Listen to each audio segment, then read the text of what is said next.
Okay. So good evening, everyone, and thanks for joining us. Council, I would like to take a moment before we start the meeting to recognize two national tragedies that have occurred or come to light since we last met. Like me, I am sure that you were heartbroken to learn of the confirmation of the burial site of 215 children on the grounds of the former Kamloops Indian Residential School last week. The pain and grief of the families and communities of the missing children is hard to comprehend. Flags in Southwest Middlesex have been lowered to half-mast for 215 hours as a small token of recognition of this tragedy and a call to honor their lives and the lives of survivors of the residential school system in Canada. The truth of their stories needs to come forward, and I know that, like me, your thoughts are with the families, communities, and residential school survivors, and all those who mourn the lost lives of these children. As well, I know that you are all deeply saddened, as am I, by the news of the Islamophobic attack that took place in London last Sunday evening. On a warm summer-like evening, a family of 3 generations were out for a walk and a driver ran them down. 3 generations were killed, and a young boy is now without his parents, his sister, and his grandmother. There is no place for hate in Canada. Hate has deadly consequences. Our thoughts and prayers go out to the Muslim community in London, Middlesex, and Canada, and the family and friends who were all impacted by this tragedy. Council, would you please join me for a moment of silent reflection to honor the families, communities, and friends impacted by those of these 2 events.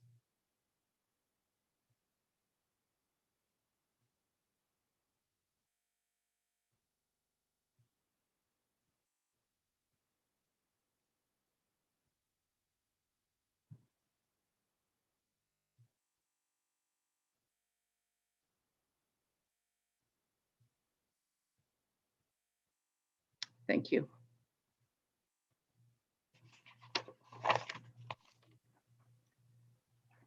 I will call this meeting to order. The closure of pecuniary interest and general nature thereof. Additions to the agenda. I would like to add, Jill, if I could, that there will be a delegation from a representative from Book King. I think that that will be after the Court of Revision and the 2 engineer reports. That be added. Is there any other additions to the agenda?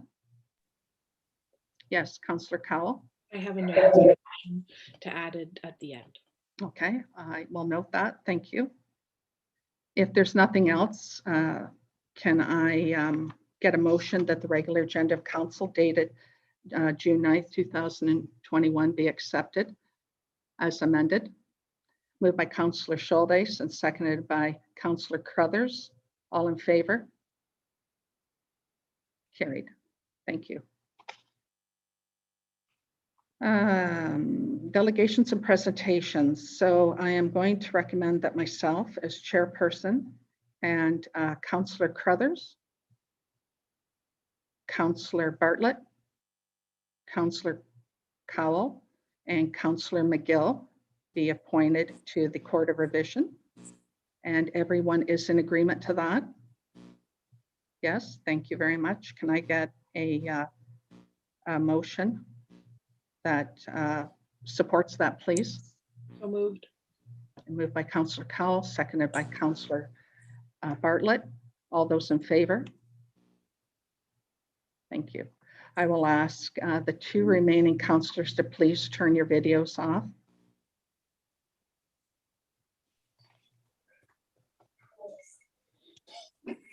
One, jackass.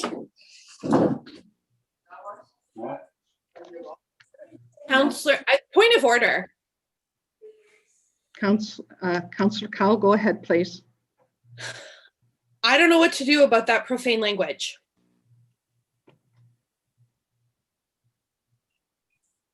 Councillor Cowell, I'm sorry, I didn't hear it. Counselor Vink just said, what a jackass, right there in the meeting. I'm assuming he thought he was muted.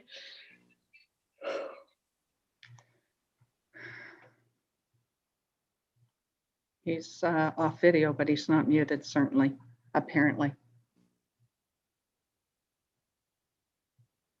Councillor Vink, did you want to address that?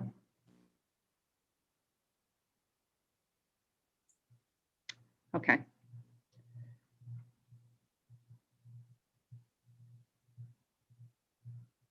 Councillor Vink, did you want to address that, please?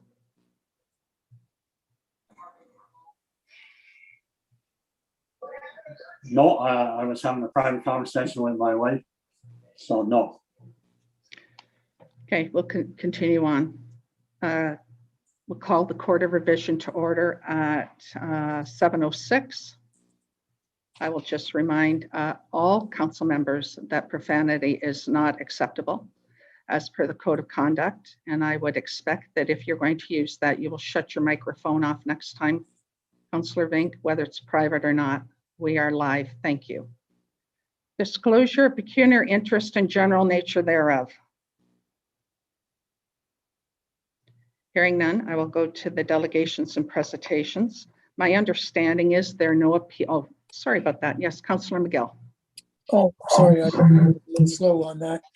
Yes, I have a declaration of interest on item number 4C, the Mcfarland Drains Wambag Culvert, because I'm assessed. I own a farm upstream of where that culvert is, and I'll be assessed on the culvert. Okay. And I turned in the paperwork to the office this afternoon. Okay. Thank you very much, Councillor McGill. I maybe went a little too fast for you, but thank you for that. I'll just ask you to turn your video off then when we deal with this. Thank you very much.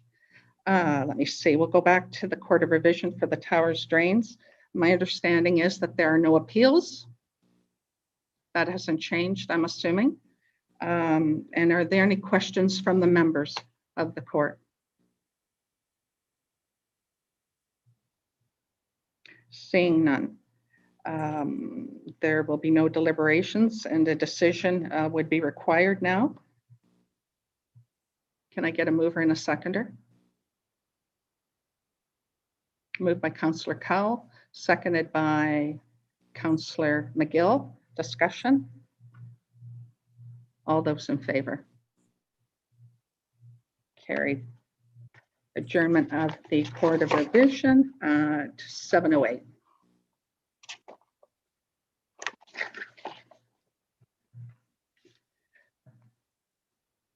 So Brandon, we are now back in regular council meeting, and Brandon, we have two engineer reports to consider. The first one is the Frederick Marsh drain. Did you want to take the lead on this and comment on this? Yes. Do a presentation on what we have Frederick Marsh drain. So tonight we have the Frederick Marsh drain. This is a little bit of an older project. It was started in 2019. And I believe the day of the on-site was the first day Andrew started working at the municipality. It was initiated by Gloria Walsh, who owns the farm on the corner of Centerville and Dogwood. So it's out in the Mosa part of the township. The initial request on this property was to enclose a large portion of ditch. That became a little, let's say, difficult with permitting and costs. We were able to receive a permit, but the costs were quite large.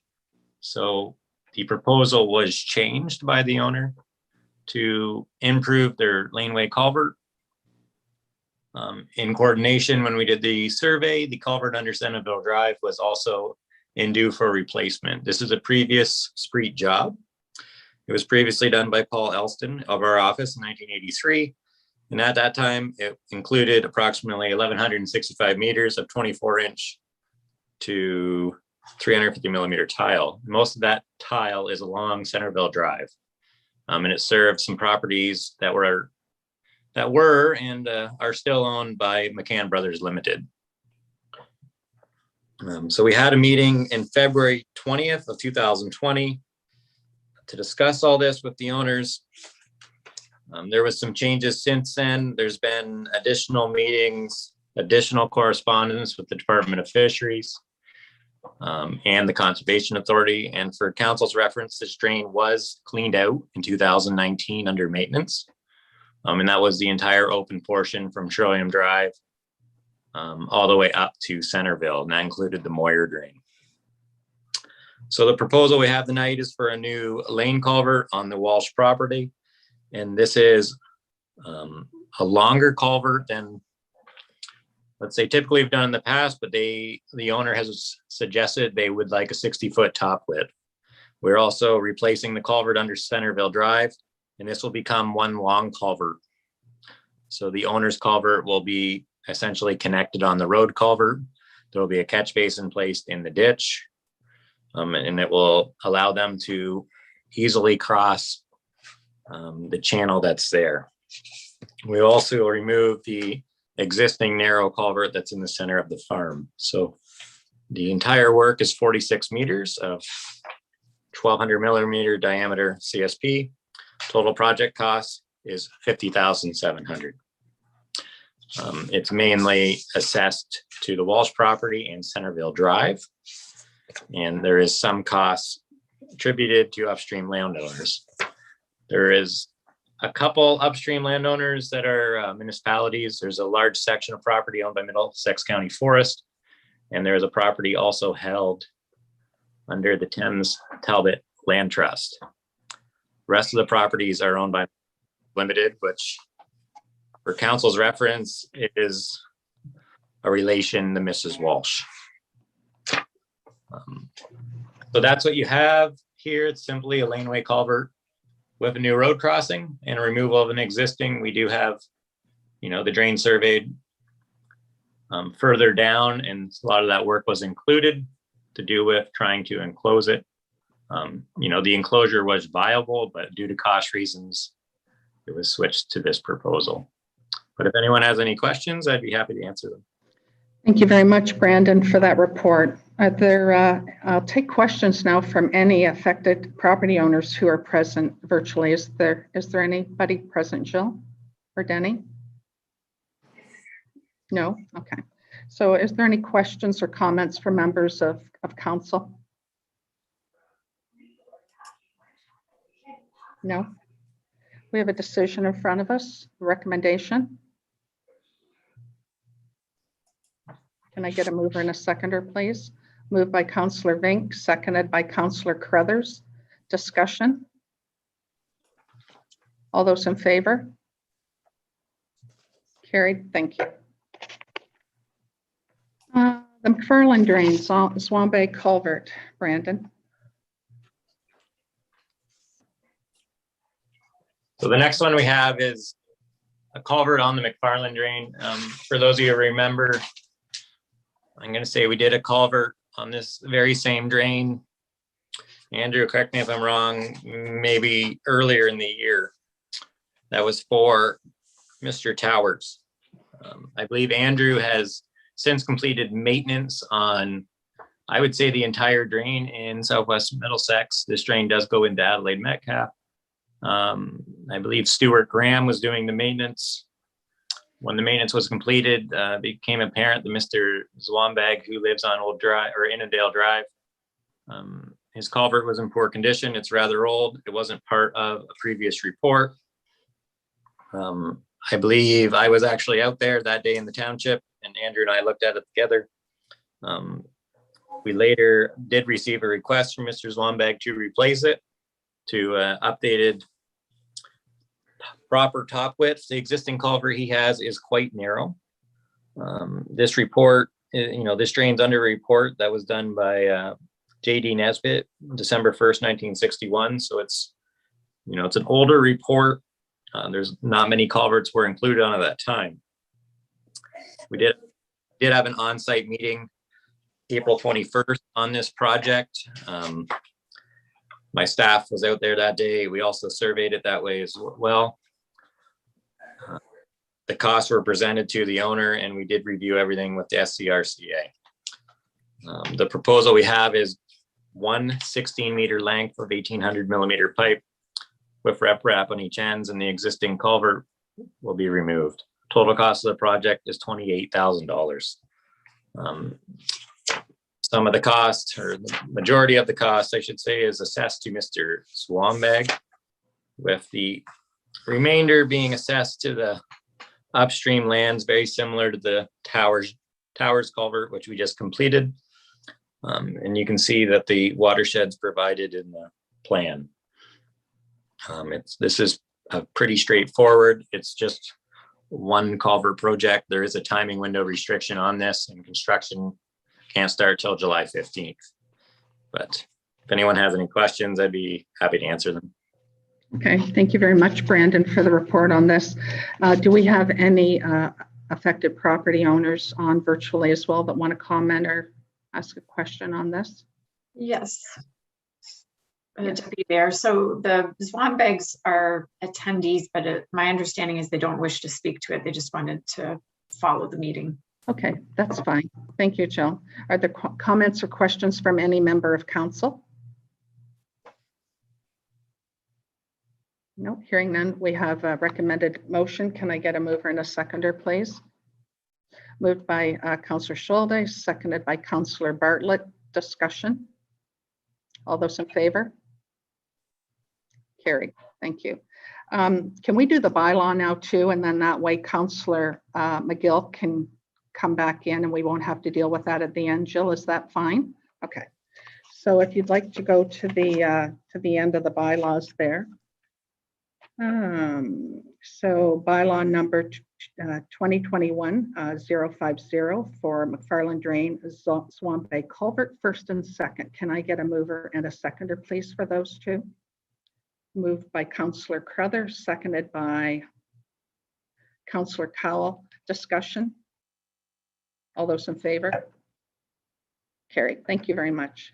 And Councillor McGill, you can come back on. Consent agenda. Oh no, I'm sorry about that. Krista McGill, where are you, Krista? Kristen, you want to introduce your delegation for booking representative?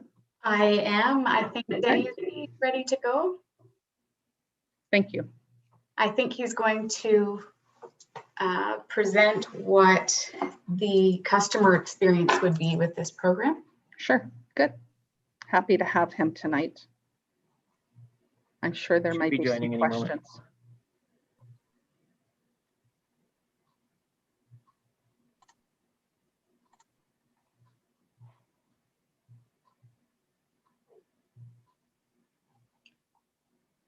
There he is.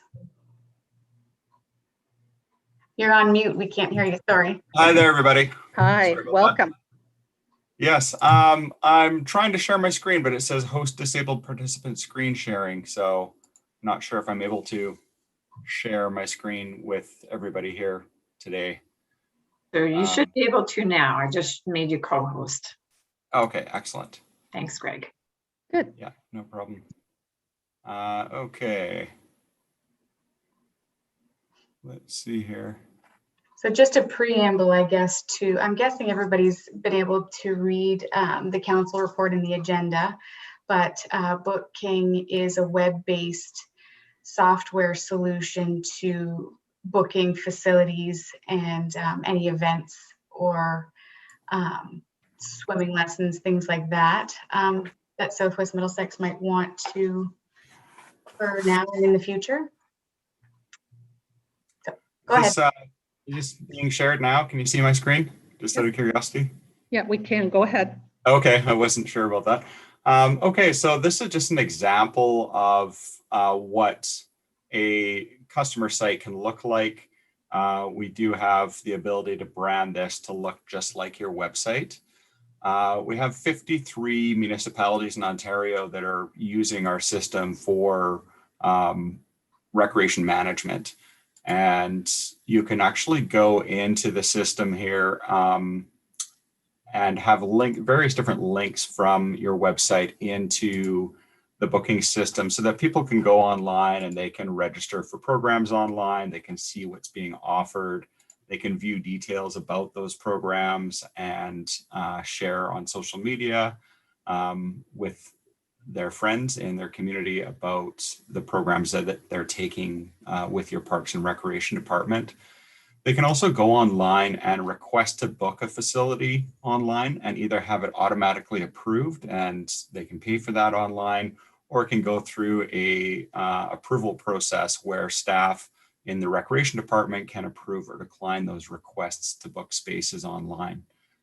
There's other components in the system like membership management for any types of adult passes or family passes or punch card passes. And there's a community calendar where you can see what events are booked in the system, and people can take a look at, you know, when drop-in swim is offered or drop-in skate and all those types of things, as well as a program calendar where they can view various different programs and click on an information icon and go register for that program if registration is open. So there's a variety of different self-service components that people in the community can do if they have an account. It's very simple for people to create an account. They can create either an individual account or a family member account. And when they're logged into the system, they can see a variety of different things.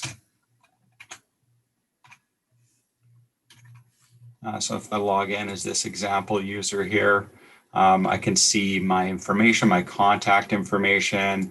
I can add or remove family members. I can see a history of everything that I've done and go back and pull up those invoices. So it reduces a lot of administrative effort with regards to allowing people to self-service and go find pieces of information on their account that they might want. They can withdraw from a program online. Variety of things can be done here.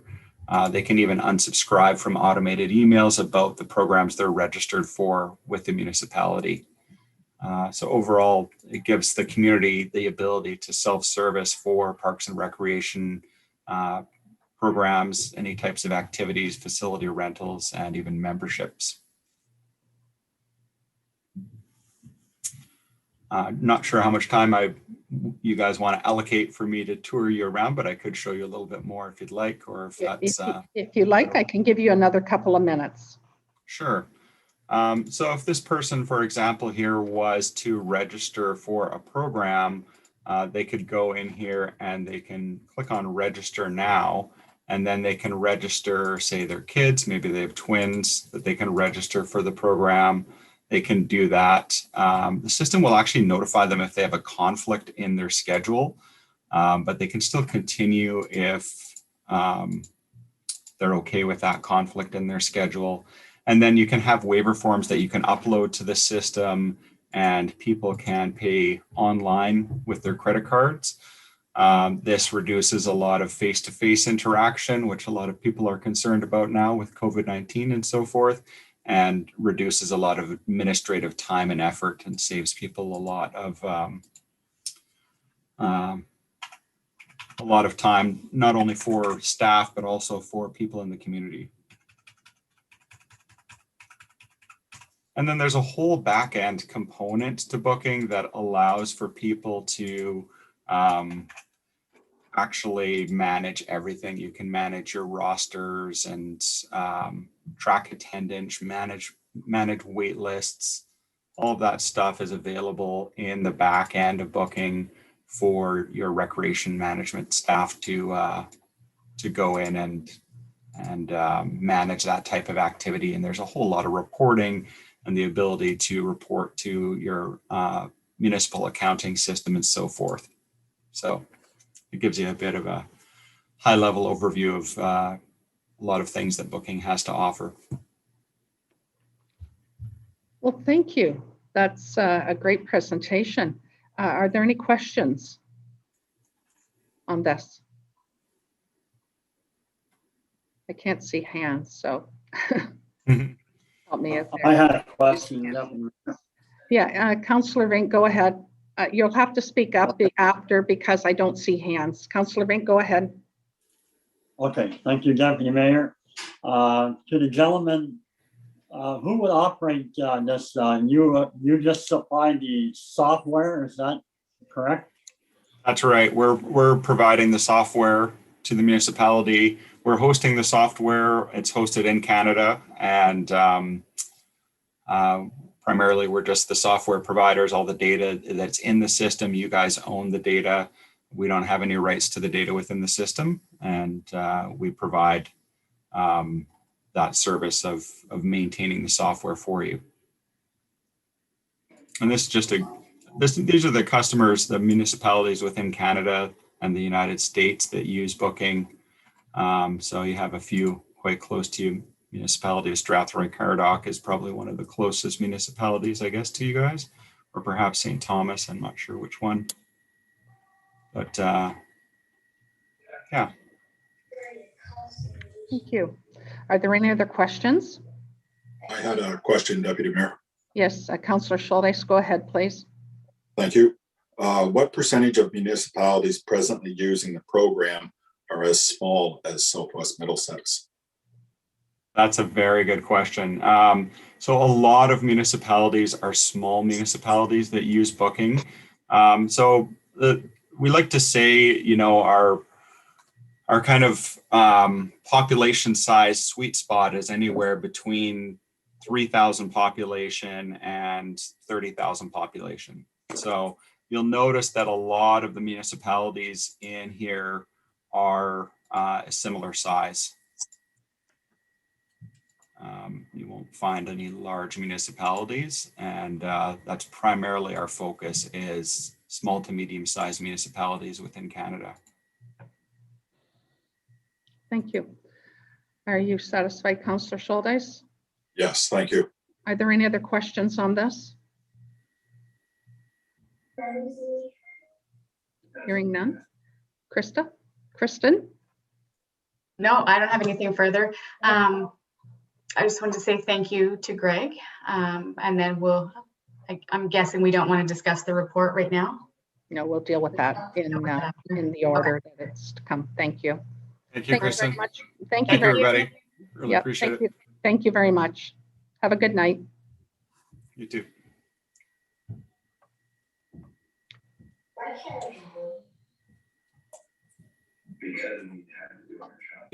Okay, so we'll continue on with the consent agenda. I'm not going to go through each one separately, but if there's something that any of you want pulled out of here to be dealt with under unfinished business, please do so. Yes, Councillor Vink. Thank you, Deputy Mayor. Yes, I want to bring up the resolution from Brooke Elviston. Okay. And can I comment on it, Deputy Mayor? No, I will deal with that later. Okay. Councillor Vink, under unfinished business. Is that okay? Sure. Are there any others that I like removed? Yes, Councillor McGill. The last one, the St. Clair Region Conservation Authority response re gypsy moths. Okay. So noted.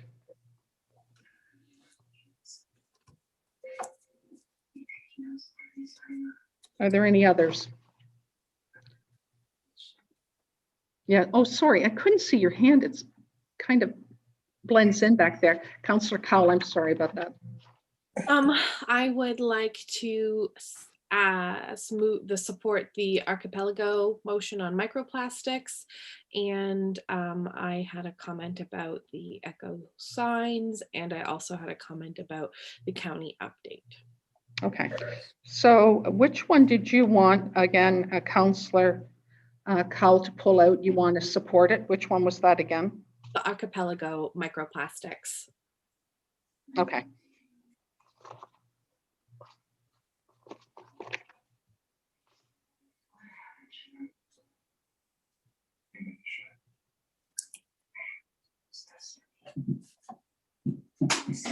And Councillor Cowell, you want to comment on the mayor's Middlesex County update? I can let you do that now.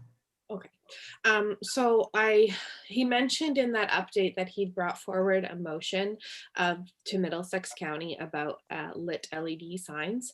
And I know he spoke to it at that meeting. And I just wanted to bring up that there had been another county council meeting this week. And I watched the county council meeting because a report had been brought back about the LED lights from the county engineer. I read the entire report, and I also read the attached report that he had referenced from the Transportation Association of Canada. And what I think was missing from the county engineer's report was the part about how effective these LED lights can actually be when used effectively. So ultimately, a resolution was recommended to the county that the and I will read the resolution out for those of you that didn't participate so that we can understand what exactly happened. But the LED embedded traffic signs and or LETs are a sign technology being used in other jurisdictions, but only rarely across Ontario. There has been some desire to consider LETs in Middlesex County, specifically for stop signs at locations in Southwest Middlesex and Strathroy-Caradoc. Due to perceived safety concerns, these should not move forward until there's more information about it. I apparently copy and pasted not everything I wanted. However, so ultimately what the motion was to continue to not have these LED lights until the Ontario government brings in more regulations about them. And we even heard from the OPP officer assigned to our area, Dean Crocker, Officer Crocker, that he said that these are effective tools, or they can be effective tools. And I just was disappointed the mayor's on vacation because we don't get to bring up the fact that he voted in favor of not having these LED lights at this time. So I am pretty disappointed that our community has been fighting really hard for this. And we've been doing a lot of research on this, I think, as an entire community. And at that meeting, our mayor voted against it. And I know it's not in this report because that meeting happened on Tuesday, but I just wanted to address it. Okay, thank you very much, Councillor Cowell. And Councillor Cowell, the letter from Echo Central Public School, were you going to make a motion on this? Would you like it moved to unfinished business, or you just want to comment on it? Just to I would like to make a motion, I think. Okay, I'll move that then. I'll move that then. Jill, can you note that that letter be moved to unfinished business as well?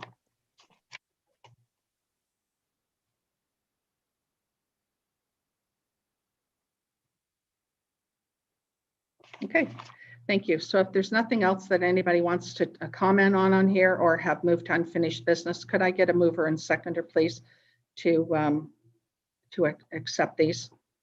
Moved by Councillor Bartlett, seconded by Councillor Schuldeis. Discussion. All those in favor? Carried. Thank you very much. So public meeting. So we will have this public meeting that is statutory under the Planning Act for the purpose of Southwest Middlesex Community Improvement Plan. And I believe, Jill, we have with us the consultant from Stantec, Moira Davidson, tonight. Now, does she want to take the lead on this? And are you just... I think, yep. Okay. We've got her present. Okay. There we go. Good evening, Hello, everyone. Laura. How are you? Excellent. How are you? Good, thank you. So I understand that you're the one that's going to take the lead on this tonight, so go ahead. Thank you. So I'm just going to share my screen and then I will get started with my presentation. Sure. Oh, Jill, can you please grant me access? Thank you.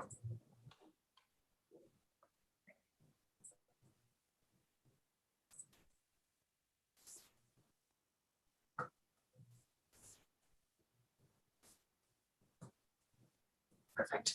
Can everyone see my screen? Excellent. So just to begin this presentation,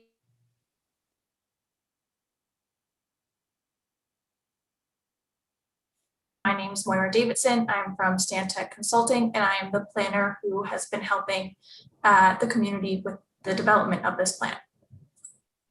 There's a quick agenda for items that will be talked about today. So we're going to go over some CIP rules, what's included in the Southwest Middlesex CIP, then the goals and objectives, what we heard from the public consultation events and workshops that we held, Then we're going to go through the community improvement project areas that the grants and programs will apply to, the municipal-led initiatives, financial incentive programs, and then the implementation plan, marketing plan, and monitoring plan. Just provide a summary for those on this meeting today. A CIP is a plan or framework for the physical revitalization and beautification of defined areas of a municipality. It's also a tool that allows municipalities to provide financial incentives to both private landowners and tenants as legislated under the Ontario Planning Act. And without a CIP implemented, municipalities are actually prohibited from providing funding to private development as per the Municipal Act. So the following list just provides some general rules. So CIPs and the incentives that go along with them can only be applied to designated community improvement project areas. And the grants and loans that are eligible through community improvement plans can only cover eligible costs, such as land and buildings, and those are detailed further in the plan. Grants and loans must be for revitalization purposes or energy efficient buildings. And this is further detailed in the preliminary sections of the plan, and just some general eligibility criteria. So retroactive incentives are not permitted. CIP cannot apply to properties or landowners that are in tax arrear, and the CIP and eligible grant applications must conform with all municipal, county, provincial policies, standards, and procedures. So this just provides an outline on what is included in the Southwest Middlesex CIP. So we start off with the general goals and objectives, and these help the municipality decide which community improvement projects they would like to support when the applications come in. It also allows community improvement projects to focus on eligible costs that support the CIP goals and objectives. A designated CIP is also needs to have a designated CIP area, and this is where the incentives will apply. The municipal incentives are able to help the municipality involve themselves in the community improvement program, as they are allowed to implement various programs that will help improve the community and help the municipality decide where grants should go. There is also the financial incentive programs, and these are the grants that are open to either private landowners or tenants with the permission of the landowner to apply for grants to help improve their property. Then there is the marketing plan, implementation plan, and monitoring plan. The marketing plan is how the municipality will spread the word about the CIP. The implementation plan deals with the implementation and how the administration is going to happen within the municipality.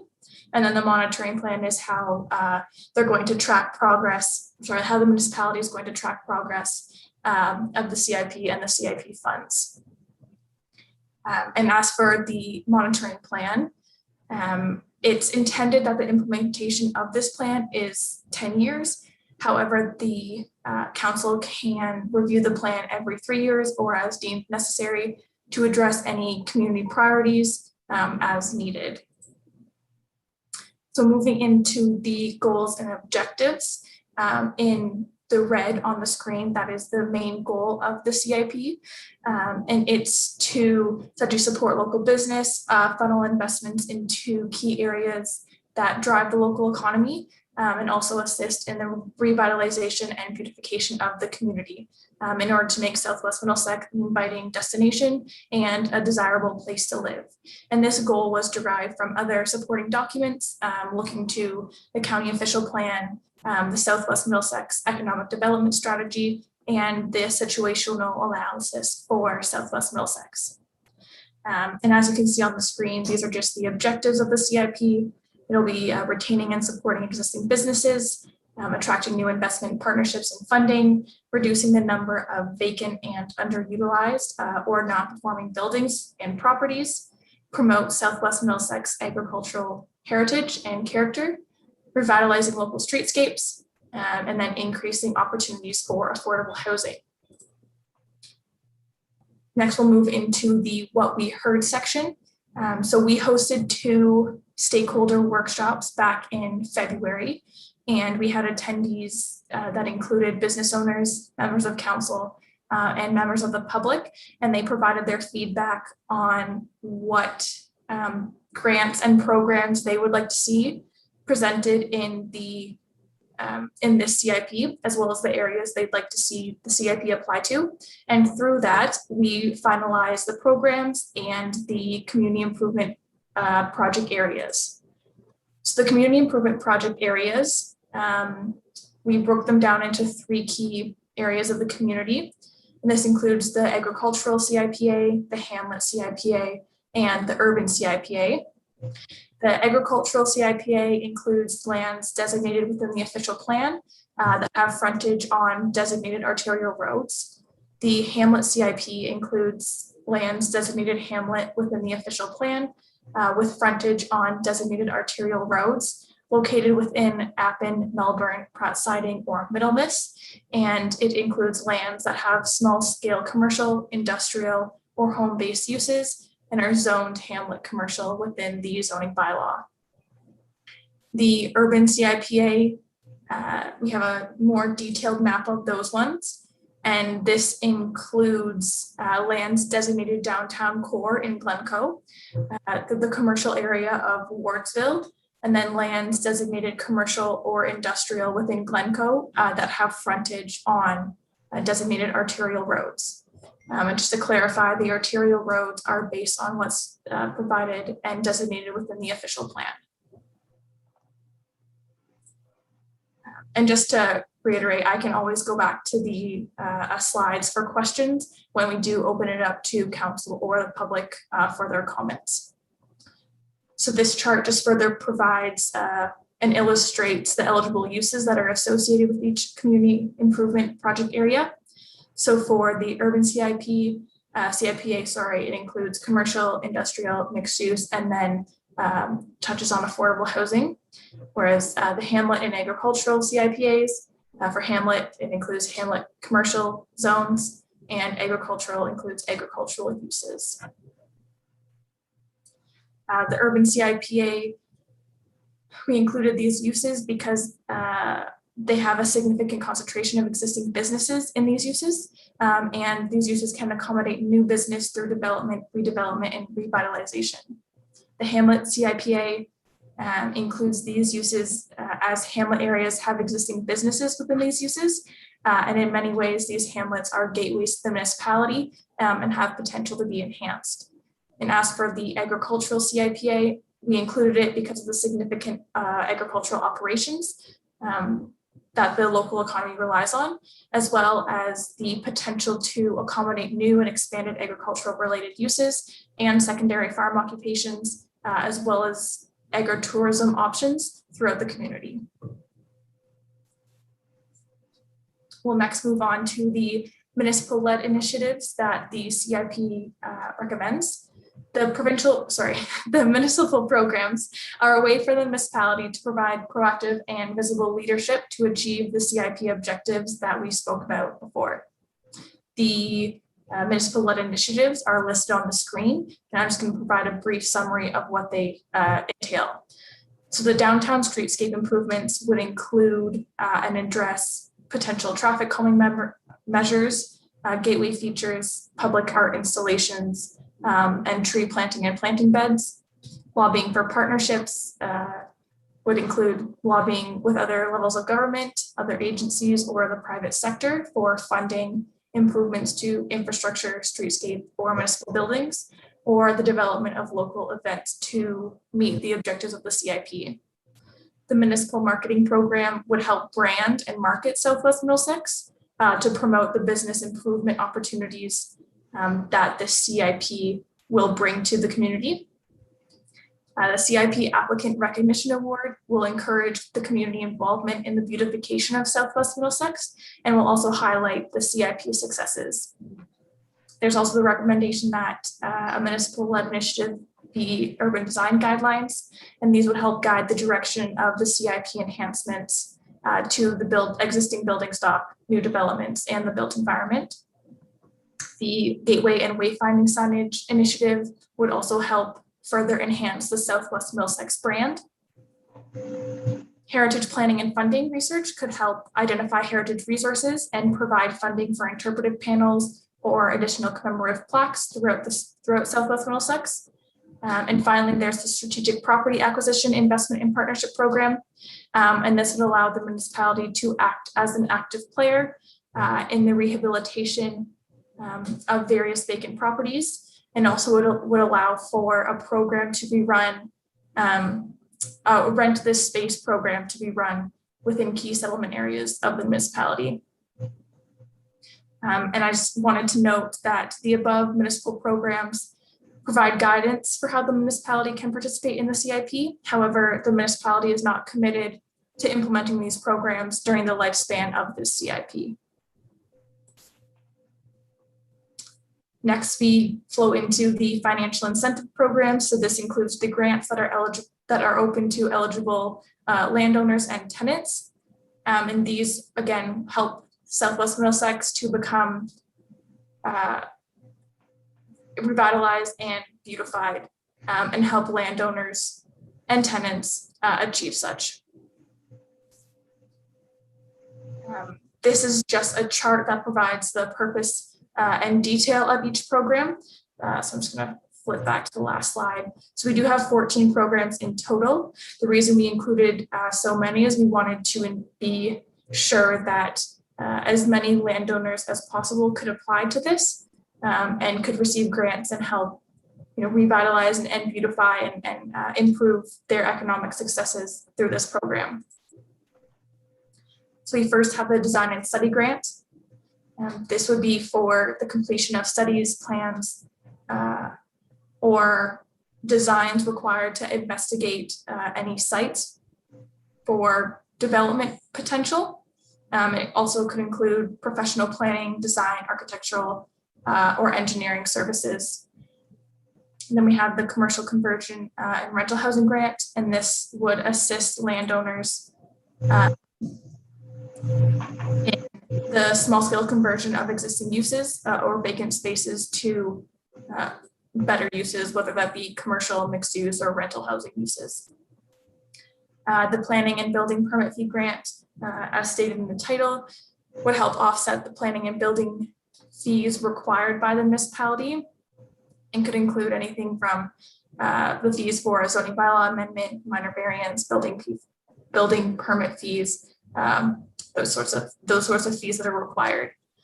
For the facade improvement grant, these would assist with financing improvements to the facade, such as new facade treatments, lightings, awnings, etc. The signage improvement grant would assist with improvements to an existing building signage.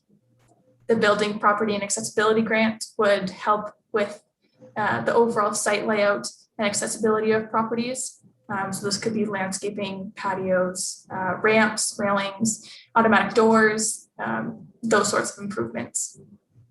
The tax increment grant is mostly applicable to major developments or redevelopments. And this deals with any increase in tax there may be due to development. It's equal to a portion of that taxes and then provided to the applicant over a 5-year period. The pop-up business construction grant is to encourage vibrant seasonal or semi-permanent uses in underutilized lots throughout the community.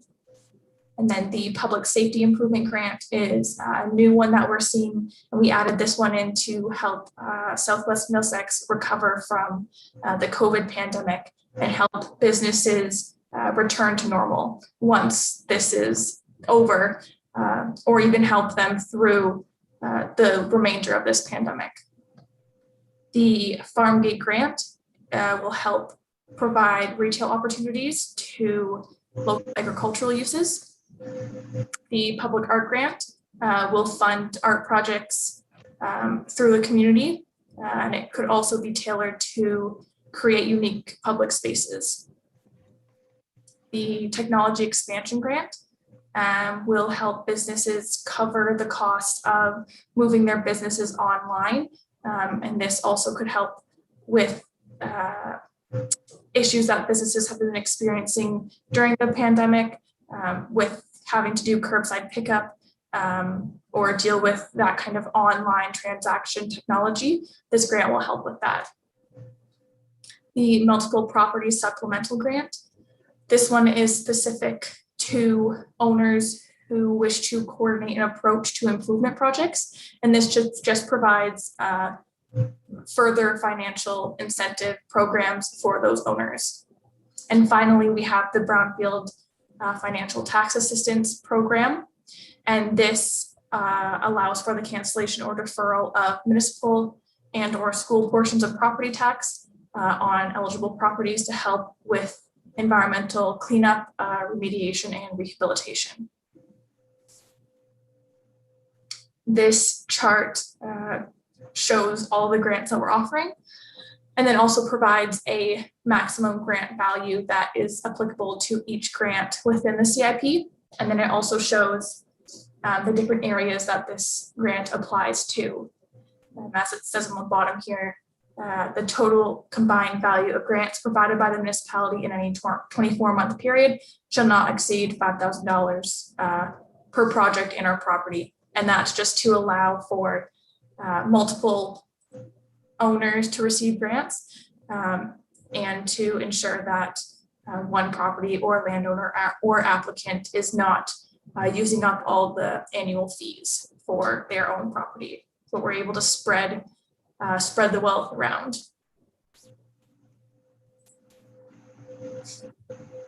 Excuse me. Here's the implementation plan. This will help the municipality implement and grant these property owners various grants through the programs. So as I said at the beginning, it's anticipated that the CIP will be implemented over a 10-year period, so ending in June 2031. The implementation plan includes and addresses how the municipality is going to administer the CIP. So the various roles that we recommend within the CIP and within the implementation plan are as follows. So for council, council will be responsible for adopting the CIP, for appointing a CIP administrator, for delegating approval and refusal responsibility to the CIP implementation committee, and provide yearly approval of CIP program availability and budget. The CIP implementation committee is responsible for reviewing and approving applications, will be responsible for marketing the CIP, monitoring the CIP, and they'll also make recommendations to council for yearly incentive programs and recommend the annual CIP budget that should be approved each year.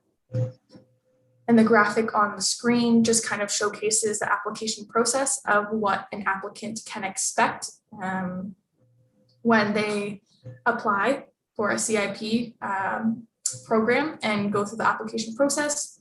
So they'll start with meeting with a CIP administrator. They'll submit their application, which requires the following. So a form, some photographs, some specifications based on whatever program they're applying for, independent quotes, which will allow the municipality to see the cost and assess the grant, the maximum grant that that applicant will get. And then it'll either be approved or refused and turned back. And then the applicant will undertake work. A final inspection will be had. And then once the inspection is complete and is approved, then the grant is paid. As for the marketing plan, we identified the target markets of the CIP and who the municipality should be advertising this to. And this includes property owners and operating businesses within Southwest Middlesex, any potential investors, local realtors, business associations, which can serve as information sources such as Community for Futures Middlesex, which we already had some discussions with, and they were on board to helping partner with the municipality for this, the marketing of this plan, the public, of course, and then municipal council. So the marketing materials for the CIP could include anything from social media promotion, biannual newsletter, annual progress reports, pamphlets, information nights, and then targeted business meetings or periodic radio announcements. And again, additional marketing materials can be thought up and used throughout the process of the CIP. Excuse me. Sorry there. And finally, we have the monitoring plan. So the CIP's monitoring plan is included and will allow the municipality to track the success of the CIP. As stated before, it's intended that the timeline for this plan is 10 years, but council is allowed to review the plan every 3 years or as deemed necessary to address any changes in community priorities, adjust financial incentives, amend any goals or municipal initiatives, and then also ensure that the plan continues to be consistent with other municipal planning policy. So that concludes the presentation. I would like to open it up to any questions that council may have or the public. Okay, thank you very much, Moira. Before I open this up to council, we do have a few members of the public that I believe have sent in written correspondence that Sheila will read. Before that, though, I think that we have 2 people that would like to speak to this. Todd Copeland, he is with the Community Futures for Middlesex Business Help Center. Is he here, Jill or Denny, or can he be? Maybe we'll just ask you to stop sharing the screen just briefly. Thanks. Thank you, Jill, for that. We can always come back to it later if we have to. Thank you very much, Jill. So Todd, welcome. You'd like to speak to this tonight, and thank you for joining us. Oh, thank you. And yeah, so I'm Todd Copeland. I'm the general manager of Community Futures Middlesex. And so I've been involved with a lot of the different lower tier municipalities as on, I guess, the strategic engagement around development of the CIPs. And I think that's really encouraging. And I think I've had a chance to take a look at the CIP program that's been put in place for Southwest Middlesex. And I think, it's a great initiative. A lot of times we're there to support entrepreneurs and small businesses across all of Middlesex County. And a lot of times they do come to us asking us, the first question is, because we manage investment funds and we provide loans, right? And but a lot of times the entrepreneurs and small business owners, they're looking for other sources of incentives for as they sort of make that journey or that first step. And I think the CIP program, it would be good to have a working relationship with the municipality around some of the programs that we develop, and also to be able to refer some of these business owners that are looking at making investments into businesses with referrals over to the municipality, and knowing that there's a program in place that could help with things, as simple as, signage and facade development and that type of stuff. So really, I don't have much more to say than that. And I tuned in just to sort of see the outcome of the consultation process that you guys have went through. And I think it's a great initiative for Southwest Middlesex. Well, thank you very much, Todd. We appreciate your comments and being able to join us tonight. I see we have Kara on. Kara, thank you for joining us. You were able to make it. You have some comments you'd like to make on this.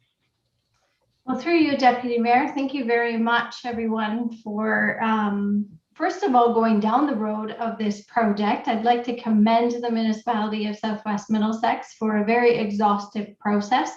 And also thank you for partnering with the county in terms of looking at a community improvement plan for your municipality to advance your development in the area.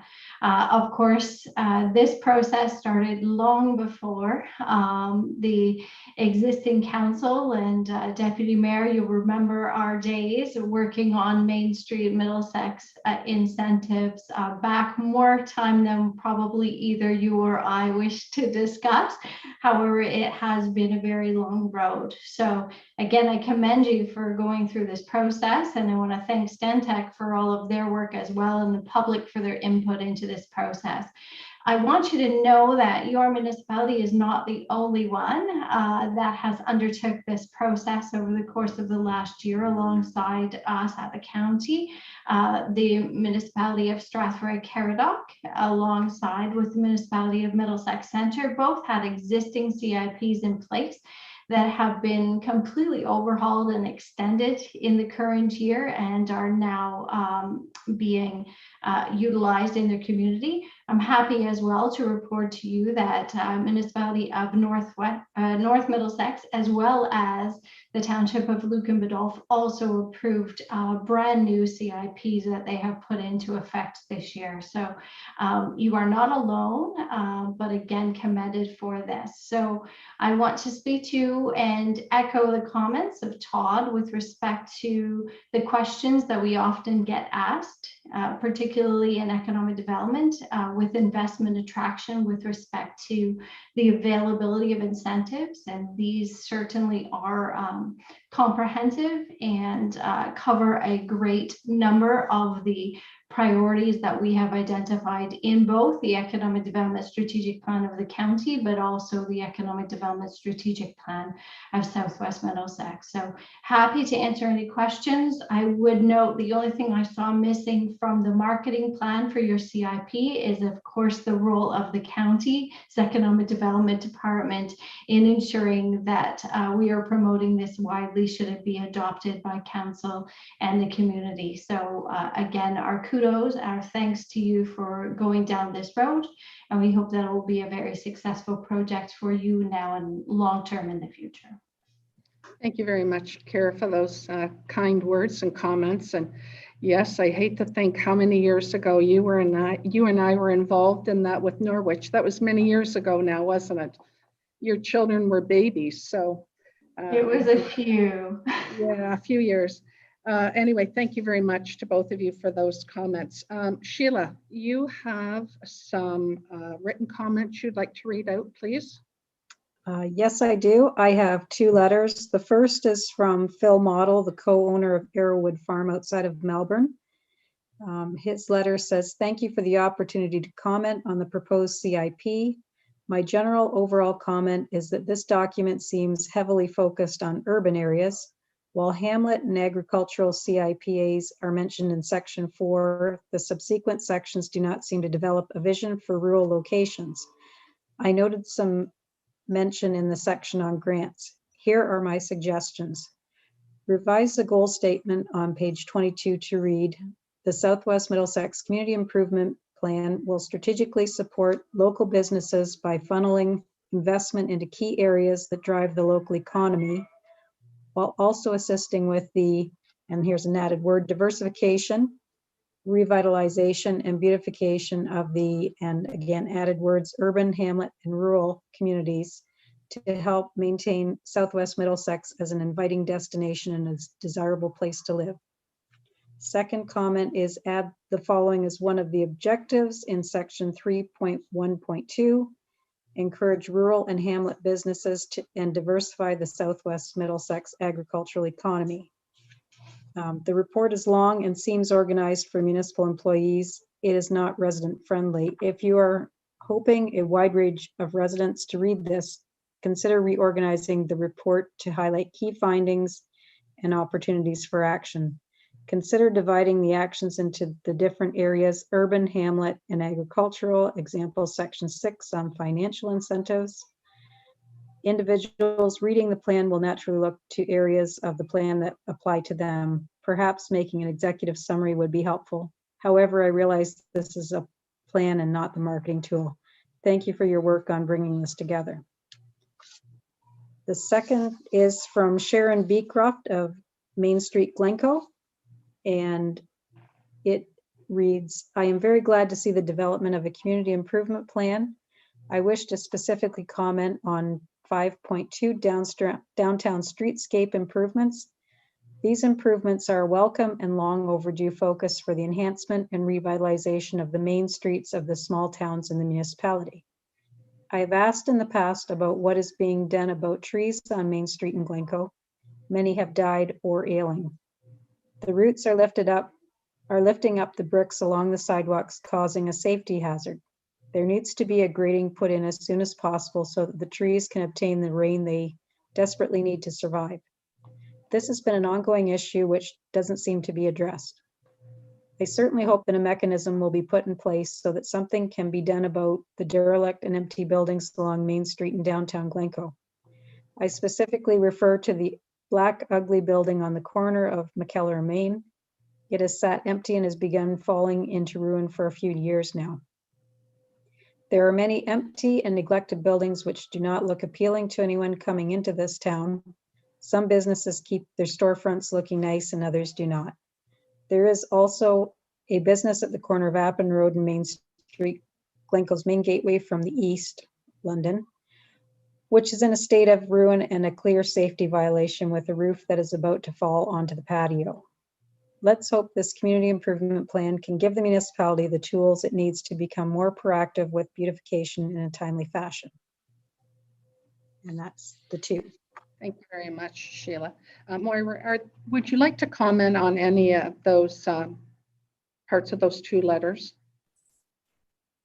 I think I'd like to comment on potentially addressing the first one from Phil Model. Sure. So the comments he had, I believe, are reasonable with respect to his comment on the plan not being public friendly, for lack of a better term. I think we could do some modifications to pull out the specific sections that the public would be looking for, but also I make it the recommendation to the municipality to have a landing page on the municipal website where those grants will be pulled out specifically, and then business owners can simply go to that page and they only have to read the plan if they are so inclined. The plan is a plan and needs to be as detailed as it is so that it allows the municipality to have the proper tools and policies in place, which is why it's very lengthy. But again, I think we can pull out those key sections that business owners would want to look to, and that's a solution for that plan. And to the comment of the other letter, I think I believe she was speaking to one of the municipal-led programs. So I believe the municipality can look to investing or prioritizing that program. And apologies, I'm just scrolling through to see what a priority is. So each municipal-led program within the CIP has a different type of priority listed under those sections. So for downtown streetscape improvements, I do read here that collective, these types of streetscape improvements are a high priority municipal program, and implementation should begin as soon as possible. And that's directly from page 28 of the CIP. So the municipality is able to kind of invest their money in streetscape improvements, and then that will hopefully allow businesses to follow with private improvements that will together improve the overall streetscape of downtown. Okay, thank you very much, Moira. So this has been reviewed by the ministry already. That's my understanding, correct? Correct. Yeah, so I would suggest it's generally accepted as a pretty good plan. So thank you very much for those comments. So I will open it up now to councillors if they have any comments or questions.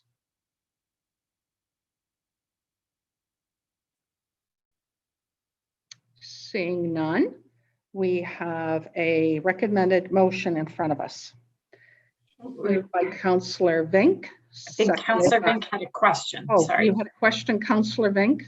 Yes, Deputy Mayor, thank you. To Maura or to yourself or to Jill, is this going to be handled by Stantec for 10 years or were they just a company to set this up? So we set up the plan and then council will give power essentially to the CIP implementation committee to run the plan and the implementation. So that's accepting and reviewing applications and marketing the plan, implementing it. And then they'll also make recommendations to council yearly on which program should be implemented each year and how much funding should be provided annually to the entire grant program.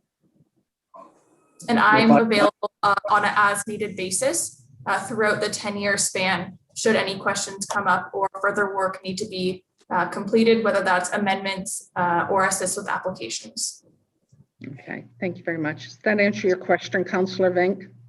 Just one more question, please. I will allow one more. Okay. Who is on the committee to give these grants? Who is appointed to this committee? Jill or Moira, who wants to answer that?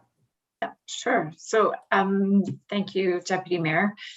Through you to the council member. I think Moira was just commenting it'll come back to council to appoint the people who are doing the review. Councillor Bartlett has been a great assistance in helping us get the plan reviewed and sort of in place that way. His expertise has been really valuable to the small group of us that have been reviewing this as we've gone along. So I do want to reach out and say thank you to Councillor Bartlett on that. Sheila, if you have any other comments?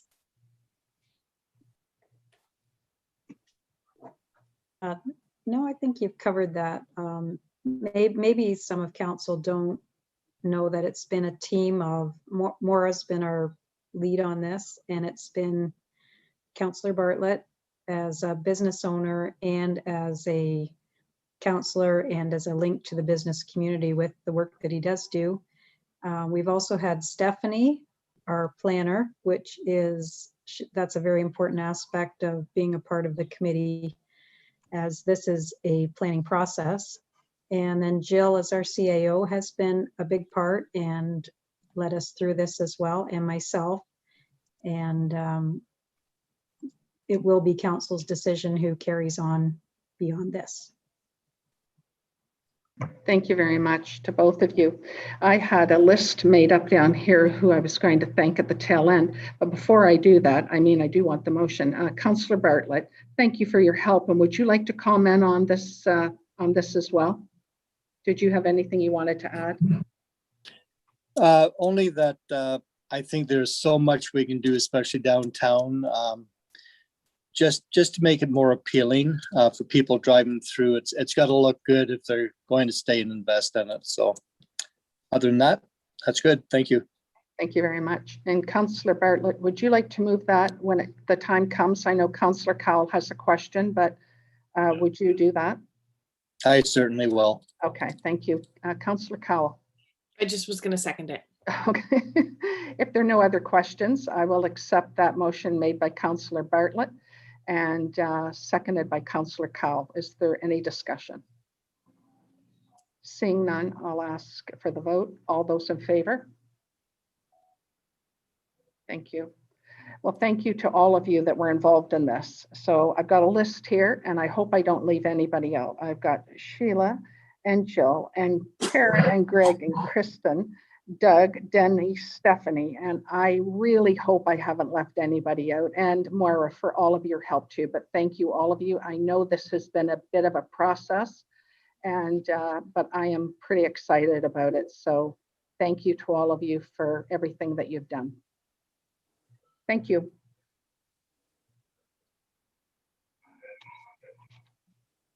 Staff reports, finance. So we have a report on the deferral of interest and penalty. Kristen. Hello. Hello. Everybody had a chance to read the report? Well, they've had them since Friday. I would think so. All right. I hope so. So we've gotten to the point where if we continue to defer interest and penalty, we are going to have to, revenue has been budgeted from this point forward. So I anticipated COVID would have lasted about half the year. Who would have thought that we'd still be here talking about this? But So we're going to have to talk about cost saving measures if council chooses to continue the deferral, and I could bring those back at a later time. In conversations that I've had with the surrounding the other Middlesex County municipalities, they're not finding a lot of lags in payments either. So it does seem like people are, for the most part, able to pay their bills. So I can leave that with council and let me know if you have any questions. Thank you very much, Kristen. Are there any comments or questions on this report? Yes, Councillor Bartlett first, then Councillor Vink, and then Councillor Cowell. Thank you. Through you, Deputy Mayor, to anybody. Did we not pass a motion when this all started that it would be in place until 1 month following normal business? Do you want me to address that? We did. That was the motion, but Kristen, go ahead. We did say 1 month following resumption of regular business or the end of the state of the emergency. I'm not sure that anybody really thought that we'd still be here a year and a bit later. And we've got other programs in place by more senior levels of government to address people that are having issues paying their bills. So it's become a much bigger issue than we first thought. Councillor Bartlett, are you satisfied with that? Yes, I was just wondering, do we need to do something with that original motion if we're going to change it? Jill, do you want to address that? Through you. So if council could take the direction, but these have been subsequent directions that have been made to have the treasurer come back and report on this on a kind of month approach. So we've already sort of determined, as our council has directed, that reports be received on how to deal with this. So you could rescind or move to amend the original motion. But I think the intent is pretty clear that council was looking for a way to provide assistance, and it did so and has done so for more than a year to those that have needed it. And I think that what Kristen has found is we're not seeing a big difference in terms of those who are not paying. And those other programs are in place at the federal government level, primarily for people so that they can pay their bills. Okay, thank you. Thank you. Councillor Vink, you're next. Well, thank you, Deputy Mayor. First of all, I'd like to point out some of these programs do not cover all the small businesses costs. And I'm in favor of continuing with the deferral of interest and penalty till the pandemic is over. Thank you very much for that comment, Councillor Vink. And Councillor Cowell. I just was going to say that this week we planned the grand opening of the Elm Children's Center. And with that in mind, we were looking to invite over 25 to potentially 100 people to the event. And I think depending on what the health unit says in the next month or so. So I think that with that in mind, we are seeing that we are returning to normal, whatever our normal will be, with businesses being able to open this past Friday, with businesses anticipated being open on Friday. I suspect that this will not come into effect today, but will come into effect at the end of the month. Is that correct? So with that in mind, by having it come into effect by the end of the month, we will almost be in, we'll be in phase 2. I can't do math, but we'll almost be there. So for me, I am in favor of not cutting our other budgets further. And that's what this means, is that if we make a decision to go forward with this, we have to make some hard decisions on our budget. And I believe that our budget was already difficult enough to deal with last fall. So I will, if Councillor Fink didn't make the motion, I will make the motion that we resume the application of interest and penalties on all accounts receivable. Thank you very much, Councillor Cowell, for that motion. Can I get a seconder for that motion, please? Councillor McGill, is there discussion? Yes, Councillor McGill. Well, I would just like to commend all the people of Southwest Middlesex for not abusing this program. I think most people were aware that there would be no interest charged if they didn't pay their taxes, and most people have other loans. And we didn't see the situation where people just decided, well, I guess we'll put off our taxes because we paying our taxes because we just don't have to right now. We're not going to get charged any interest.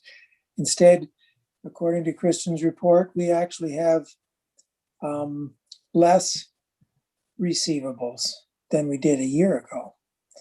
So that, and I also agree with what Kristen said about how there's so many other programs, and granted, like Councillor Vink said, programs have helped a lot of people, but not everybody. But all those government programs to help people that have been affected by the pandemic have probably resulted in the receivables being low as well. So I will be supporting the motion. I just seconded, of course. Okay, thank you very much. Councillor McGill, are there any other comments or questions on this motion? If not, I'm going to call it. All those in favor? Opposed? Carried. Thank you very much. Insurance renewal. See, there's a little bit of an increase here. Kristen, you're up again. All right. This is a good news story. We had budgeted a 17% increase for this, and there was significant discussion and some lobbying on behalf of other lower tier municipalities to upper level governments because of such steep insurance increases. So the fact that ours is up only 11.25% is actually really a good news story, quite a bit down from the 17% that we had originally thought. So all the coverage is maintained exactly as it was before, including the cyber that we added fairly recently. And that is it. Okay, thank you very much. I think we probably got off a little bit luckier than a lot of neighboring municipalities did, Kristen. So you're right. Are there any questions or comments on Kristen's report? Councillor Vink. Thank you, Deputy Mayor. Any pre-existing conditions continue to be excluded. Could that be explained what they are? Yes, that's a standard clause in, I think, every insurance policy, personal, commercial, all kinds. If there is, if there was a car that was damaged prior to us signing with this insurance company that we then tried to push through insurance, that wouldn't be covered. Okay. Does that make sense? Councillor Vink, I'm going to ask other councillors first if they have questions, and if there's time, I'll come back to you. Are there any other questions on this report? Yes, Councillor Scholdice. Thank you, Deputy Mayor Wilkins. I think I may have brought this up last year as well. I can't remember for sure, but would it be possible to bring this report before council before this is renewed, in case there is any questions or concerns with the renewal? I see it's been renewed already on June 1st. Yes. I, too, get a little antsy when it comes up close close to renewal time and we don't have all of our ducks in a row, but this is actually how the insurance industry works. All the paperwork, all the renewal information I filled out months ago, and they wait to the last second this is the first council meeting since I've received the information that I've been able to present it to you. So that, and it was this way it's not our current broker. This is the way it was with our previous broker and insurance company as well. I think this is just the way that market operates. They do bind and continue the insurance. I haven't signed anything, but they will extend it until this is approved or not approved and we look elsewhere for insurance, I suppose. But Okay, thank you. That explains it. mm-hmm. Thank you. Councillor McGill, you had a question or comment? Yeah, through you, Deputy Mayor, can I ask Kristen, how competitive is the municipal insurance business? Because I think we see that name, Frank Cowan, a lot connected to municipal insurance. Yes. And also part of the same question, you mentioned our broker. Is this still through Keith Crawford, Mcfarland Rowlands? Yes. Yes. He's been very good to us. He really keeps in touch and keeps me apprised of any changes that are made. He's very responsive if we have any kind of claim that we need to put through him. So he's really very good. Now, as far as Frank Cowan goes, they definitely have the market. I think that truthfully, it sounds like the market's shrinking a bit. A lot of people are getting away from some of the types of insurance, and for that reason, things are more competitive, and that could be a reason why we're seeing some price increases as well. But they definitely, I think they capture most of the municipalities in our area, certainly in Middlesex County. I think that they're likely the experts in this field in the area anyways. There's not a lot to choose from. No. Less and less. Yeah, that's right. I think there might be 2, maybe 3. Yes. Okay. And sometimes you just find some insurance companies that'll cover part. So you then end up with all of your insurance spanned between multiple companies, which makes claims and reporting that much more cumbersome and difficult. Thank you. Are there any other questions or comments? Councillor Bink, I will take one more from you. Thank you, Deputy Mayor. What about the landfill sites? Are they covered by this insurance coverage? Yes, sir, they are. Yeah. There's a recommendation. Oh, sorry, Jill, I see your hand. No, maybe Kristen, you just want to expand on that. They're covered currently as they are, not for pre-existing conditions that were as a result of the ministry inspections and field orders, right? Yes. Nothing's changed there. Thank you, Jill, for that. We have a recommendation there. Can I get a mover and a seconder, please? Moved by Councillor Bartlett, seconded by Councillor Schultes. Discussion? All in favor? Carried. Thank you very much. So, Kristen, you're up again. Facility scheduling software, Book King. Yes, this has been a bit of a project for Christy and Alex. They've been working hard on looking at different types of facility scheduling options, reviewing some demos.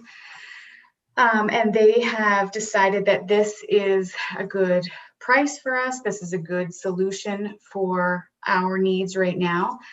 I think people are finding more and more that being able to go online themselves and book a facility or sign up for a class is definitely easier than calling the office, and attending in person has been less accessible since COVID. So this is definitely a direction a lot of industries and businesses are moving in, is a bit more of a self-service model.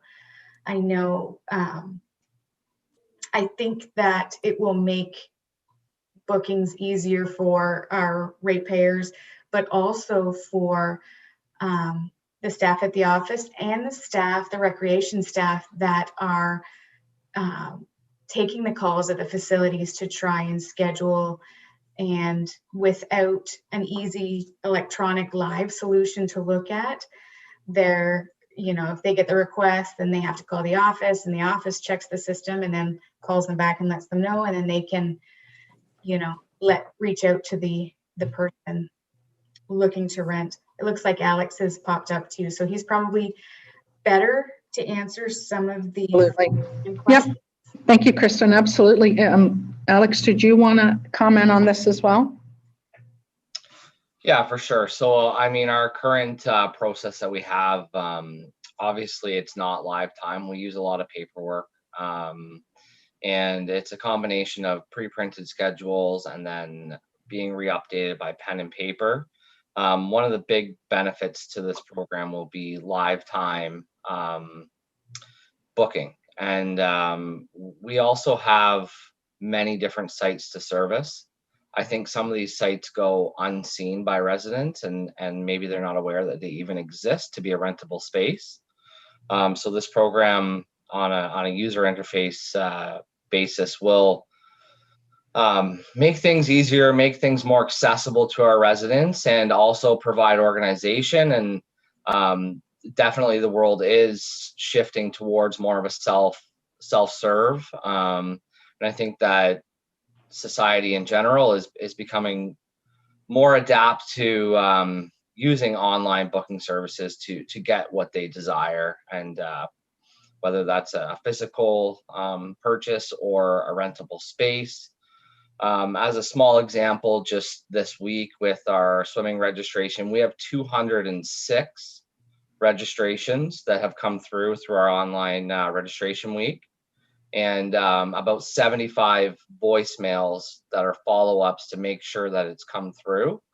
Obviously, that's time consuming. That's a lot of different questions, and taking our online services one step further, I think will provide a lot of certainty to our residents to streamline a process, to get involved, get access, and ultimately what they want to do for recreation. And you know, I field a lot of calls, and there's a lot of people that are really excited to get back out into the world and be participating in recreation. So to provide something where they're able to sign up themselves as an individual, or to have a family account, and to make payments online, to see the availability of a program. So as a small example, upstairs at the arena in the community hall, if we ran a yoga program and we were having 10 participants, this program will actually say that there's 7 participants currently registered, and there's 2 more spots. So I guess it kind of gives an inventory of what's available to our residents as well. So I think it's a great step forward. And I did several demos with other companies that provide the same type of software. This booking is a very balanced approach, and there's also integration with current programs that we have on multi-levels of our departments. So it integrates and drops right into our finance department for invoicing. And I think one of the things that we've struggled with is data collection. We're not really too sure what has happened in previous, and this is a program that will collect and track what is happening, not only for the municipality and staff, but also for residents. So I think it's a very positive thing, and you know, I'm hopeful that we can move forward with it. Thank you very much, Alex. This is just simplifying it for anybody wanting to use any of our facilities or programs. And that's what it's all about today, isn't it? Just being quick and efficient, and doing it from the comfort of wherever, your home or your office. And so, yeah, I think that's great. Jill, did you have something you wanted to add to this? Yes, thank you, David. I did just want to say that I really do think the community is ready to move in this direction. I think I brought it up before, but just in case I haven't said it lately, the move towards the cloud permit system for our building software has been implemented so well and so easily and been accepted and is just making things much simpler for us. Which is, part of the reason why some of our staff can move off and help support things in other areas, because the control is between the applicant for a building permit and the building department, as opposed to needing multiple hands in there. This type of modernization is, I think, wonderful, and I just think the community is ready for it. And you're so right, Deputy Mayor. Not everybody wants to wait to call the office. Some people are busy all through the day, and to be able to do this at 11:30 at night when you're thinking about it is that making it easy to provide our services to the citizens is really, really valuable. So I do commend Alex and his group for looking into this and trying to find the best fit out there for us. Okay, thank you very much. Are there any other questions or comments? Did anybody want to say anything about this? Greg, do you have any comment? Mike, I see your hand. Through you, Deputy Mayor, I don't. I think they've said it all, so. That's fine. I just wanted to give you the opportunity if you did. Councillor Schuldeis. Thank you, Deputy Mayor. Given that there are probably no or few bookings and that the municipalities given as examples, including St. Thomas, Aylmer, Central Elgin, Strathroy, Caradoc, are much larger than our own, I will not be voting to support this motion. Thank you for your comment, Councillor Schuldeis. Are there any other comments or inquiries or questions on this? Yes, Councillor Cowell.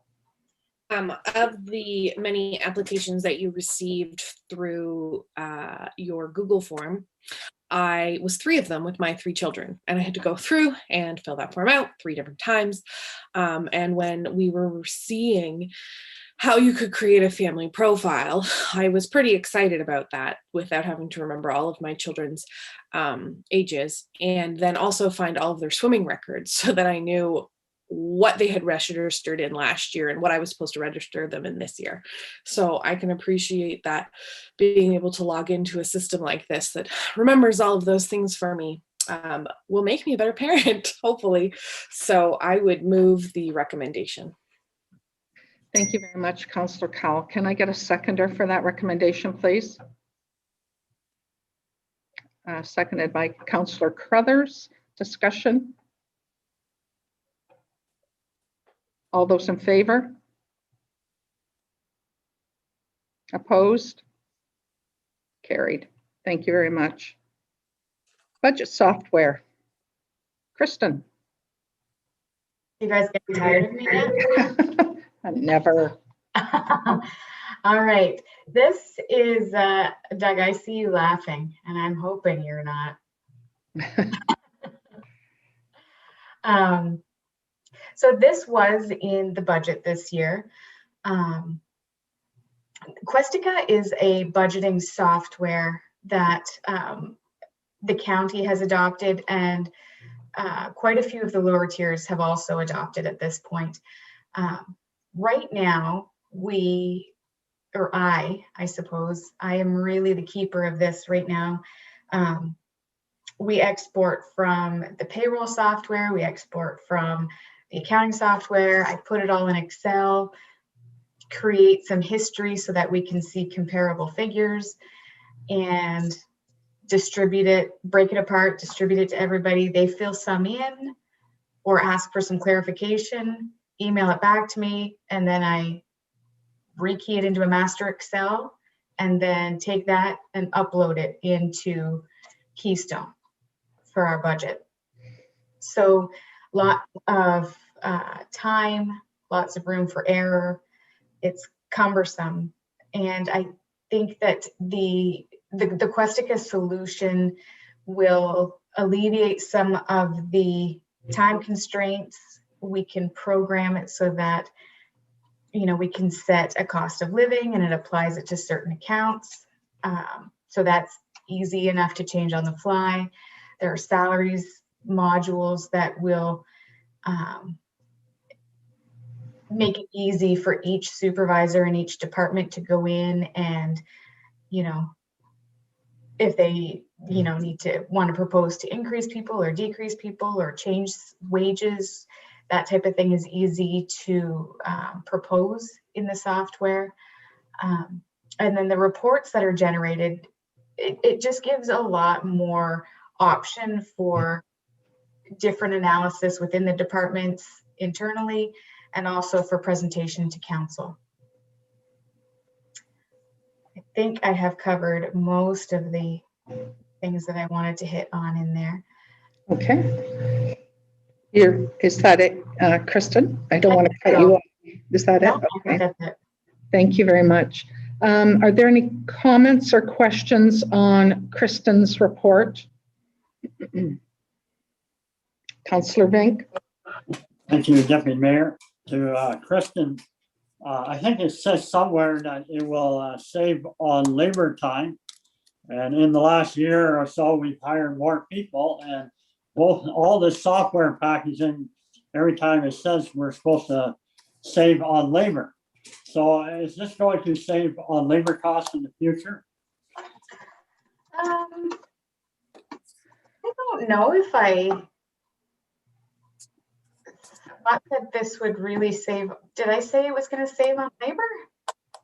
Well, on one of the programs, one of the reports, I believe it said something about saving on labor. It likely would have been the book king, because then, like, really with Book King, and I guess with Questica as well, what the difference is going to be is that you're going to have more productive time, I think, is the best way to describe it. You're not going to have the same person touching the same rental, or different people touching the same rental for Book King, or different people touching the same salary information as far as Questica goes.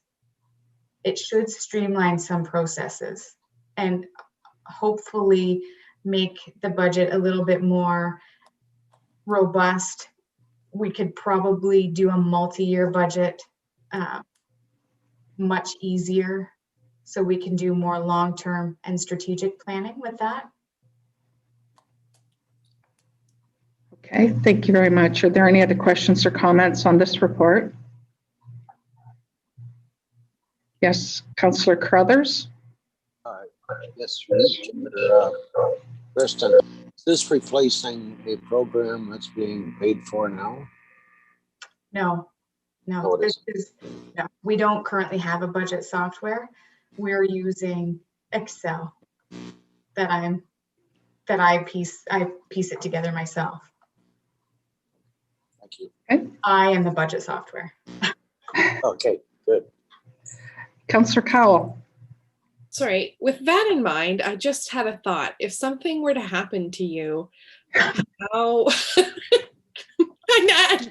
like, just, not saying anything bad or anything like that, but if you were to be like, I'm done, or, anyways, that's not the point. The point was, what happens with you as a budgeting software and an Excel guru if we don't have something like this? Like, I think I'm feeling okay right now. And hopefully that continues. But yes, that's definitely a consideration. I'm not sure that nobody else has seen the full budget file extent. It would give somebody a bit of a headache, I would assume. So Kristen, you will be showing someone exactly what has to be done in, case of your absence. You'll have somebody that can take over. Yeah. Just building on from what Councillor Cowell has said. Yeah. Okay, yeah. So we're well protected. Do you guys know something I don't? Like. No, absolutely not. Are there any other questions or comments on this report? You know, I'd just like to say that thank you to the whole team for all of this, for the last 3 or 4 we've done here, reports we've done here. I know it takes some time to get these all up and going. It's not just as simple as putting it into a laptop or a desktop and away you go. There's training involved and a lot of work, but thank you to the whole team for even, you know, bringing these new things back to council for consideration. It's just moving our community and our municipality forward. So thank you to everybody involved. If there are no other questions or comments or concerns on this, I will entertain the motion. Moved by Councillor, thank you, Councillor Crothers. I appreciate that. Seconded by Councillor Schuldeis. Discussion. All those in favor? Opposed? Carried. Thank you. Operations, mutual agreement drain. Andrew Neely, our drainage superintendent, I think is back on. Hello, Andrew. Did you want to take over this, please? Yes, ma'am. Through you, Deputy Mayor, and to the council. Recently, myself and Rob Cole, road supervisor, were approached with regards to some kind of drainage alleviation for a property that runs along the town line. And I'll give a little bit of background. The owner of lot 2627, concession 6 of Brook Elphinston Township met with myself and Rob Cole, and we had discussed the options for drainage and the possibility of municipal drain was brought up, and was not interested in that. And the other option of the agreement drain was brought up, and this was accepted. I gave the owner of the property forms to fill out. I had asked that the owner of the property that the water will eventually outlet into Mr. Kevin Edwards, that he signed as well, and he has. And I will direct attention to the map that was provided.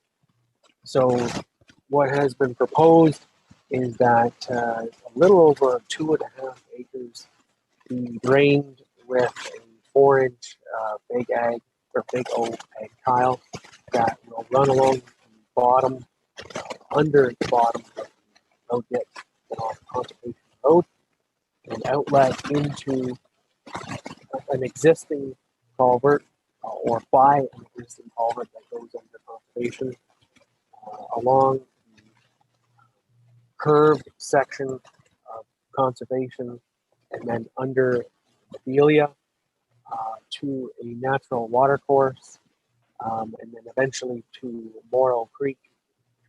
And with this, to my knowledge, there was never any discussion of catch basin. It would only be tubing that would be used. And the owner, Mr. John Campbell, has agreed that given that road has no need for increased drainage, that he would pay 100%. As an aside, I would also like to mention that I had contacted Randy Hills of Brook Elphinston, manager of Public Works, and spoke with him. He had questions, but he didn't fully go into anything beyond that. I did offer him the opportunity that if he should need to bring it to his council, then that would certainly be no problem, given that this is the town line. And also I spoke with Mr. Edwards, and he had questions, but he seemed to be okay with what was planned here. Okay, thank you very much, Andrew, for that. Are there questions or comments on this from members of council? If not, we have a recommendation. Moved by Councillor Vink, seconded by Councillor McGill, discussion? All in favor? Carried, thank you. The Gardner Drains, Section 78 improvement. Andrew? Yes, thank you. Deputy Mayor, the background, the Gardner Drain was, there was a request that had been submitted under Section 78 by Mr. Reen Minima, that currently the Gardner Drain through his property is a national water course that believe that it be extended and moved or relocated under the Drainage Act. And that also that myself send a notice to affected landowners upstream to determine if there was any other property owners that would like work done as well, and also to let them know that there has been a notice that has been submitted to the municipality. Okay, thank you very much, Andrew, for that. Are there questions or comments from members of council? Yes, Councillor Vink. Thank you, Deputy Mayor. To Andrew, the Gardner Drain, I've heard two different versions of where this is located.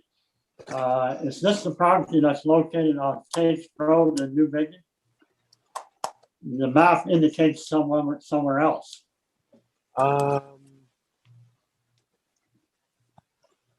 Yes, it would appear that I have attached the wrong map, and your description is correct. Tate's in New Bigney.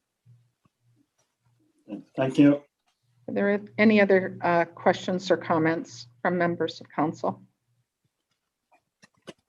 Seeing no hands, we have a motion in front of us. Can I get a mover and a seconder, please? Moved by Councillor Crothers, seconded by Councillor Cowell. Discussion. All those in favor? Opposed? Carried. Let me see. RFP for engineering services, Glencoe Arena and Curling Club renovations. Greg, did you want to take the lead on this one? Yes, I can do that. Thank you. And through you, Deputy Mayor, we'll make a couple general comments with regards to my report. I think everybody's probably had the chance to read it. This was an RFP, which is a request for proposal. It was not a tender, and it was not a request for a quotation. So I just point that out because this particular project that we have going, this procurement is extremely important, that we not only follow our own procurement policy, but we procure this project based on our transfer payment agreement. And I won't say too much more about that because I really can at this particular point. I will take you to the report now, if I can find it.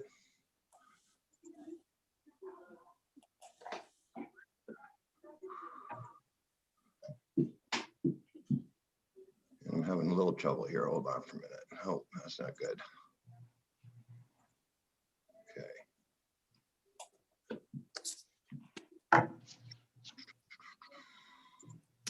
Okay, I got her now. So the background itself, the municipality invited proposals from qualified firms to provide architectural, design, engineering, and project management service for the renovation of the Glencoe Arena and Curling Club.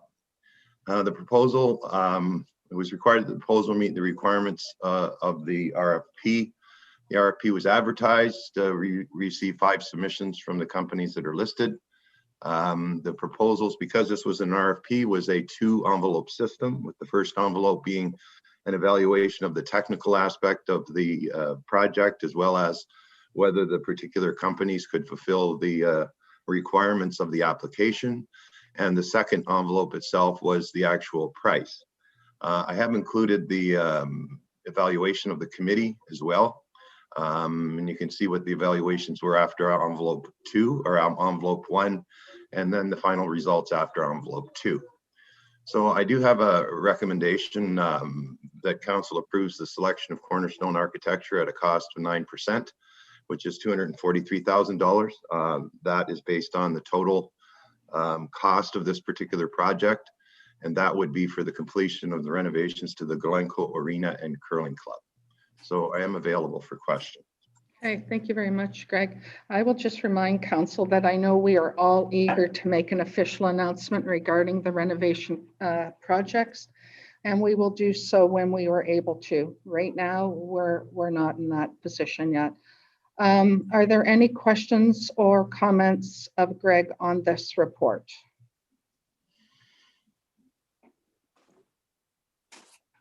Yes, Councillor Schuldeis. Thank you, Deputy Mayor Wilkins. What is the actual budget for this project? Greg? Yeah, and through you, Deputy Mayor, it's about 2.8 million.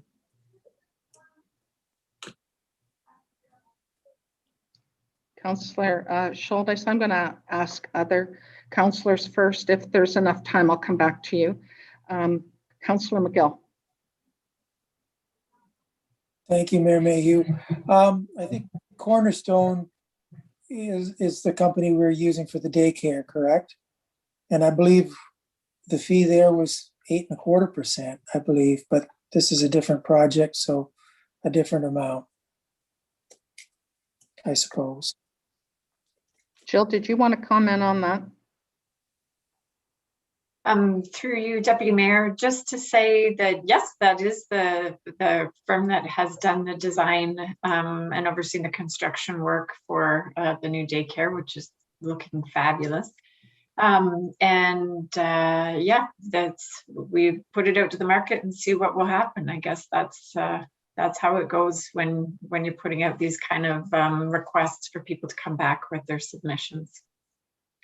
I think we always say we're fairly comfortable if it's somewhere between 8 and 12%, the overall budget. Is that fair, Jill? Yeah, okay, thank you very much. Are there any other councillors' comments or inquiries? If not, I will go back to Councillor Schuldeis. Councillor Schuldeis, you have one more question.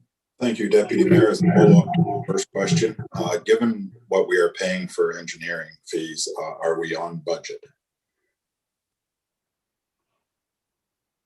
Yeah, I can certainly answer that. And through you, Deputy Mayor, to Councillor Schuldeis, the application itself was included these type of fees as part of our submission to the different levels of government. So yes, it is covered within the actual application that was made and the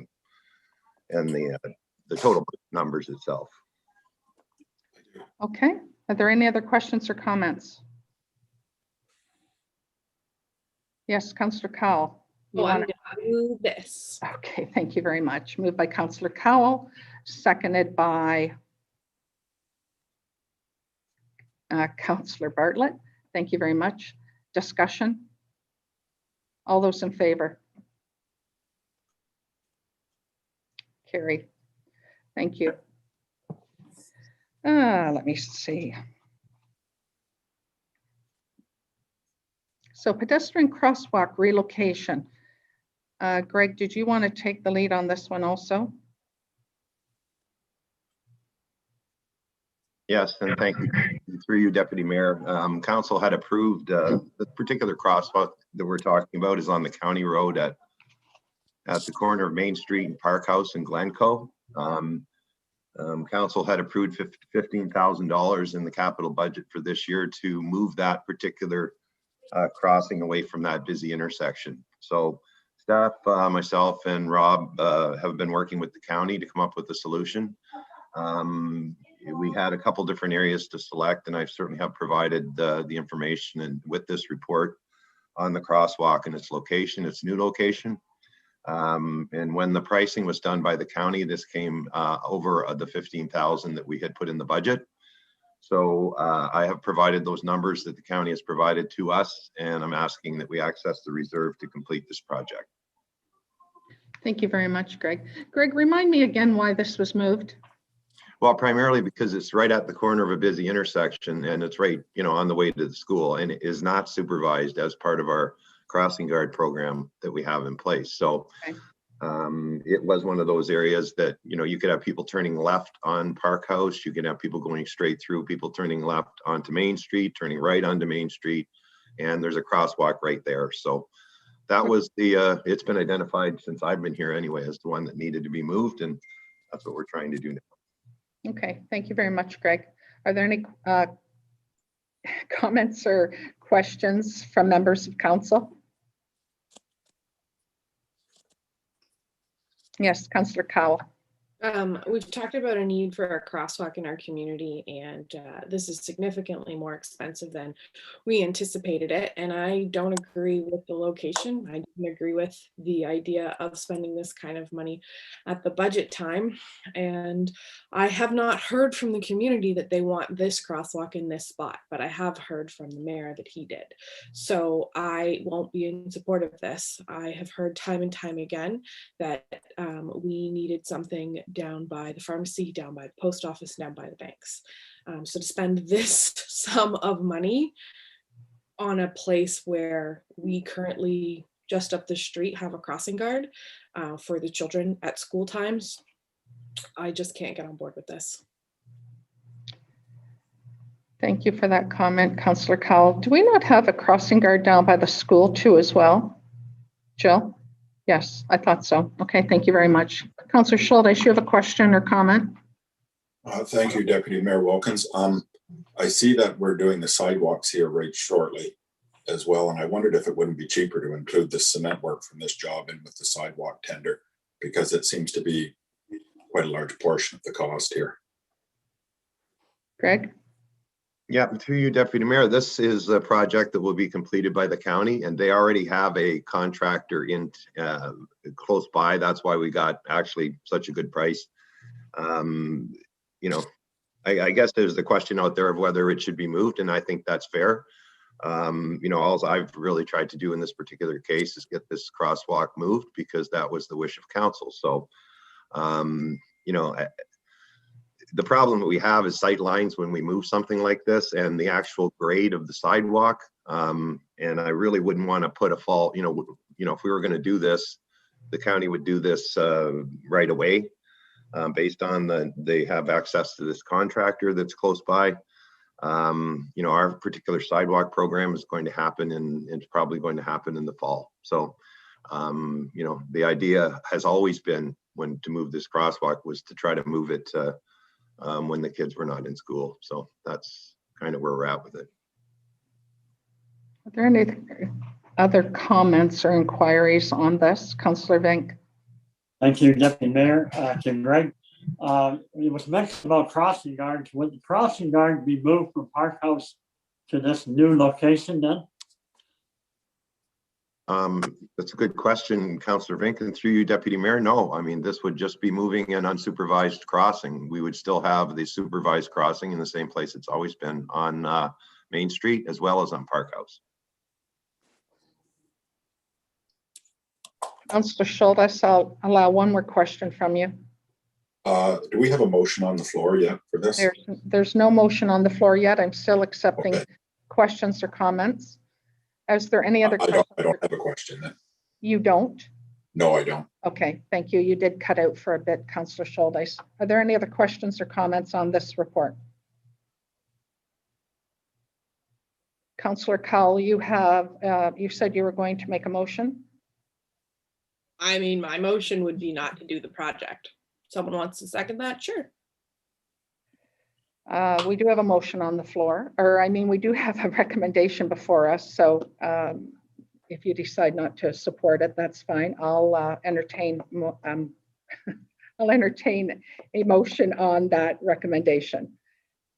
Is there someone that would like to move the recommendation that's before us? Okay, then the motion is lost. I don't believe I need a motion then, Jill, correct? Okay, thank you very much. Thank you, Greg, for that report. Tender results for the Kelly Drain. Andrew? Thank you, Deputy Mayor. Council recalls this drain went to council some months ago, and this is a result of an engineer's report from Street and Associates. Requests for tenders were sent out on May 14th, and the closing date for this one was June 4th. It was an invite only tender process. And the tenders are as follows. McNally Excavating, 149,800, and A&G Hayter Contracting, 168,960. These numbers do not include HST, but they do include the contingencies for the project. And as you can see from my report, that Brandon has included a recommendation that he has reviewed the bids, that he recommends that McNally Excavating should be awarded this based on the bid. Okay, thank you very much, Andrew. Are there questions or comments on this report from Andrew? Yes, Councillor Vink. Thank you, Deputy Mayor. To Andrew, we used to have what the estimate was from the engineer, and I wonder if we could have that in the future. Yes, through you, Deputy Mayor, I have, and I will. I will do that in the future. Thank you very much, Andrew. Are there any other questions or comments from members of council on this? If not, we have a motion, a recommendation for a motion. I'm looking for a mover. Moved by Councillor Vink, seconded by Councillor McGill. Discussion. All those in favor? Carried. Thank you, Andrew, very much. Number 9, notice of motion. Councillor Cowell. Pull this up because I will need to read it because it is lengthy.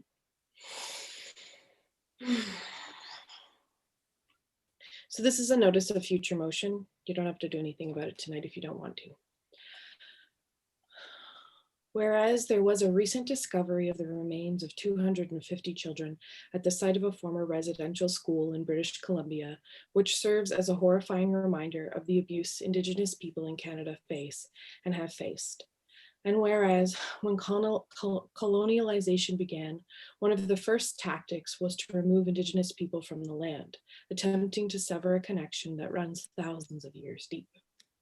And whereas as a result of colonization, Indigenous people have faced genocide, broken treaties, control of resources and food access, forced into residential schools, including the 60 sweep.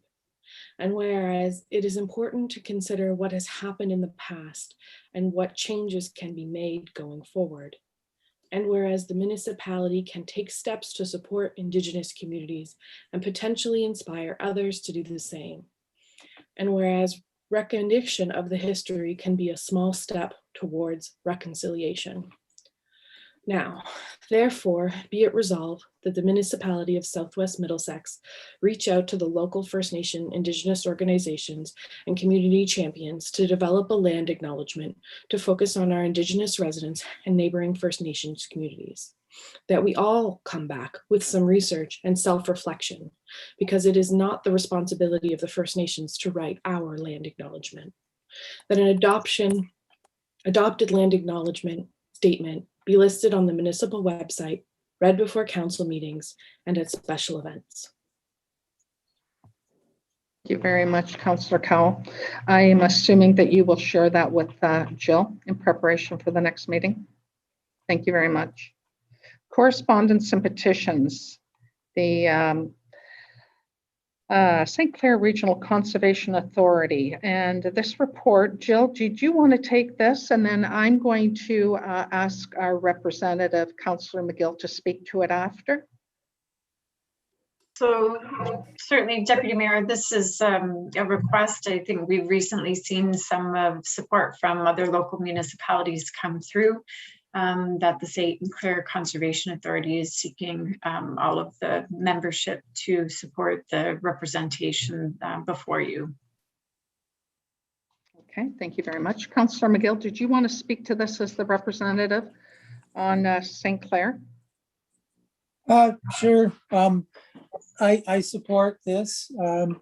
It is a little, maybe a little awkward in our case when we represent Southwest Middlesex and Newberry for 3 years, and then they have a turn for 1 year because it almost takes 1 year to get up to speed on these things.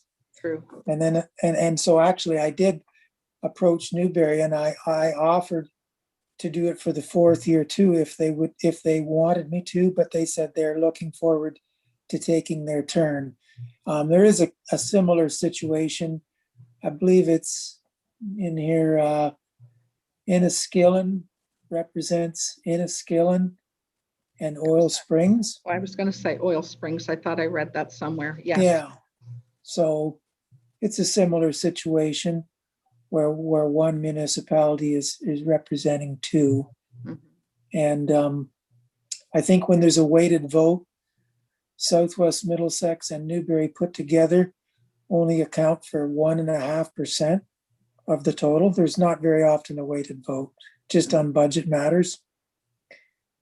But we do get 1 out of 20 members on the board. Thank you very much for that. There's a recommendation.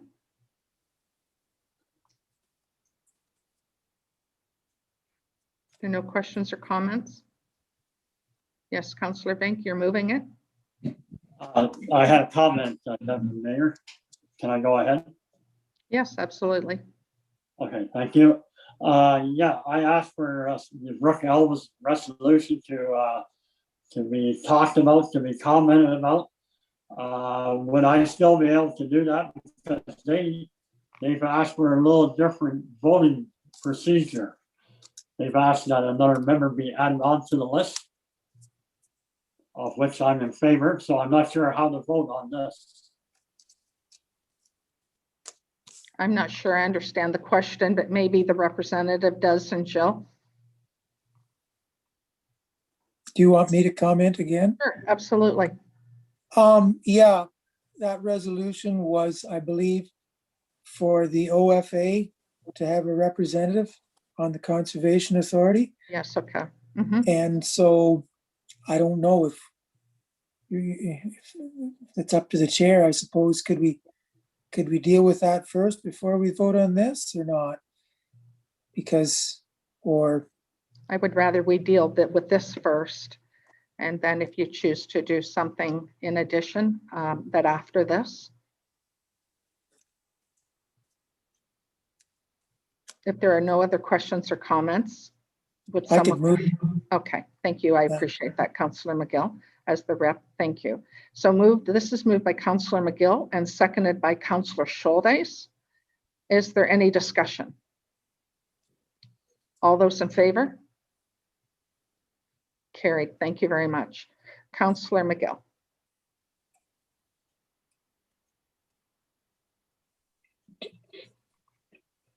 I think you might be freezing up a bit. No, I'm not. No, you're not. I'm sorry, Councillor McGill. What was it you were wanting? You were going to address Councillor Vink's question, I think, on a representative with OFA. Oh, well, now that we voted on this one, can we leave that until we get to, when were we gonna deal with that? Was it under new business? Okay. It would be under new business. Yeah, the things pulled out of the consent agenda?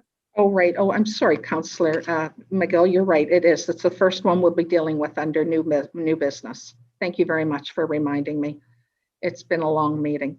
Thank you very much.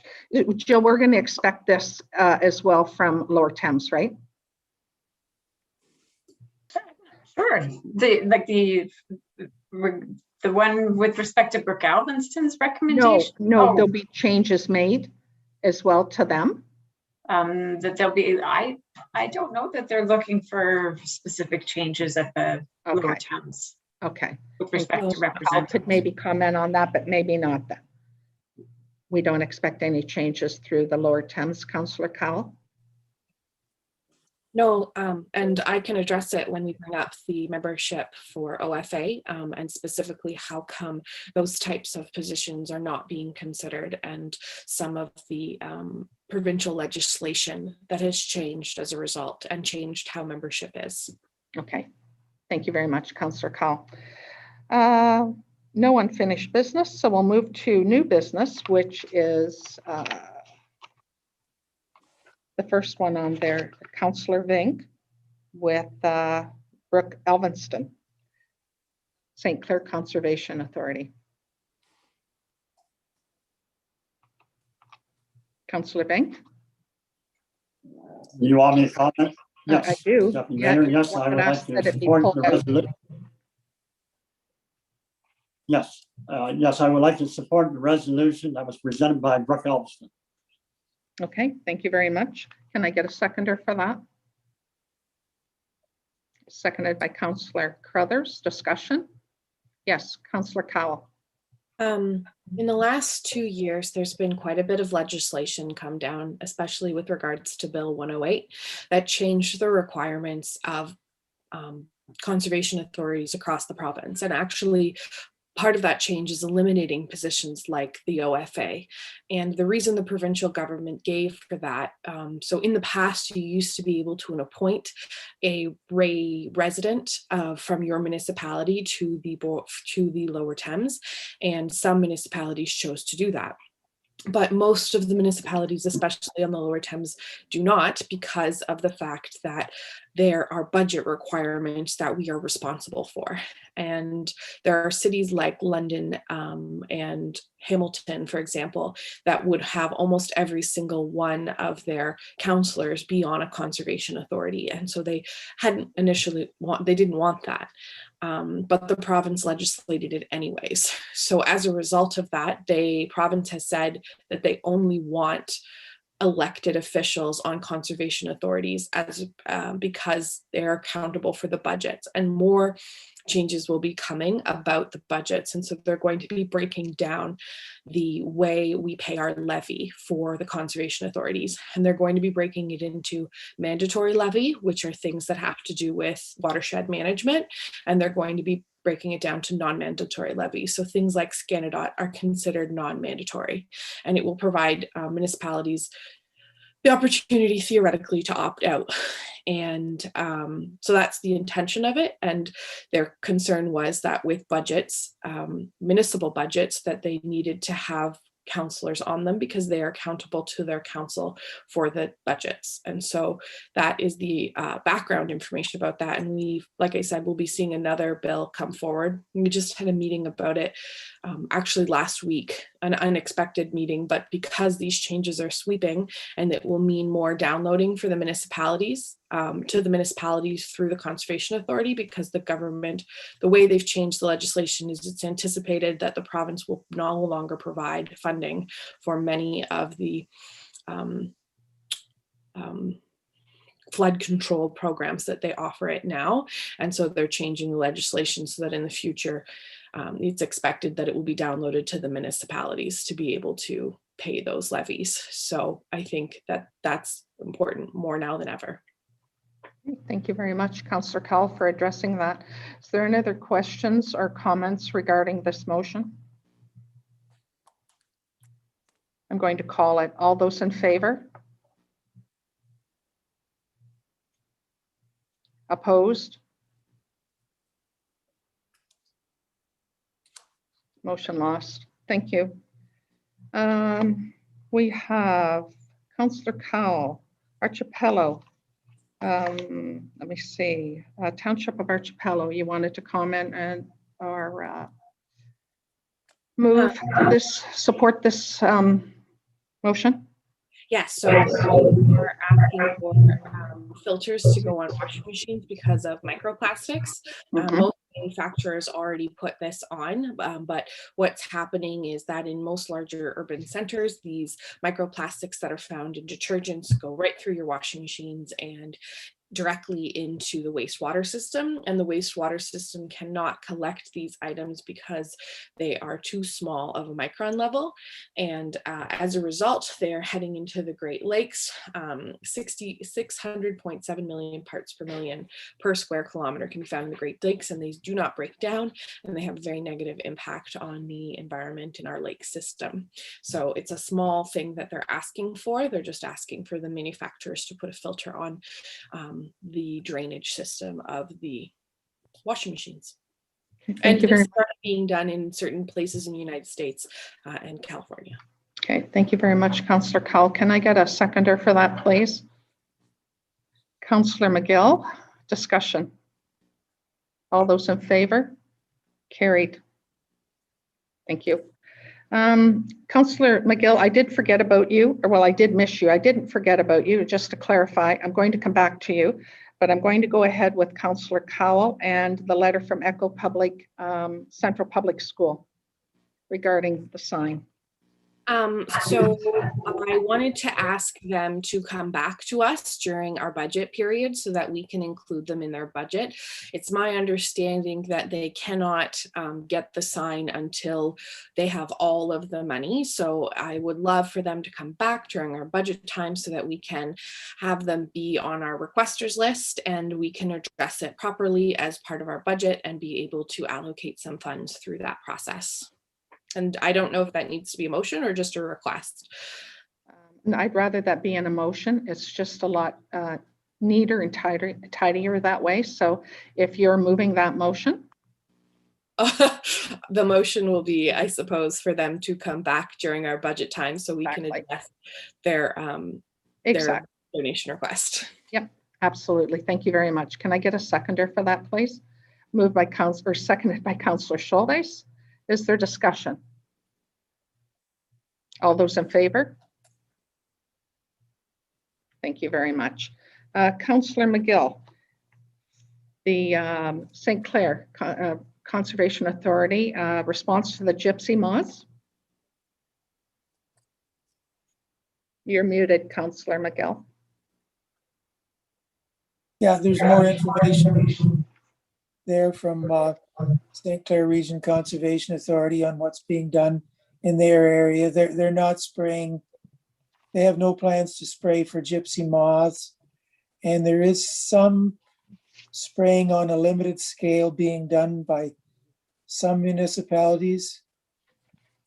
I know these gypsy moths are a real problem. They're very annoying. But I think there's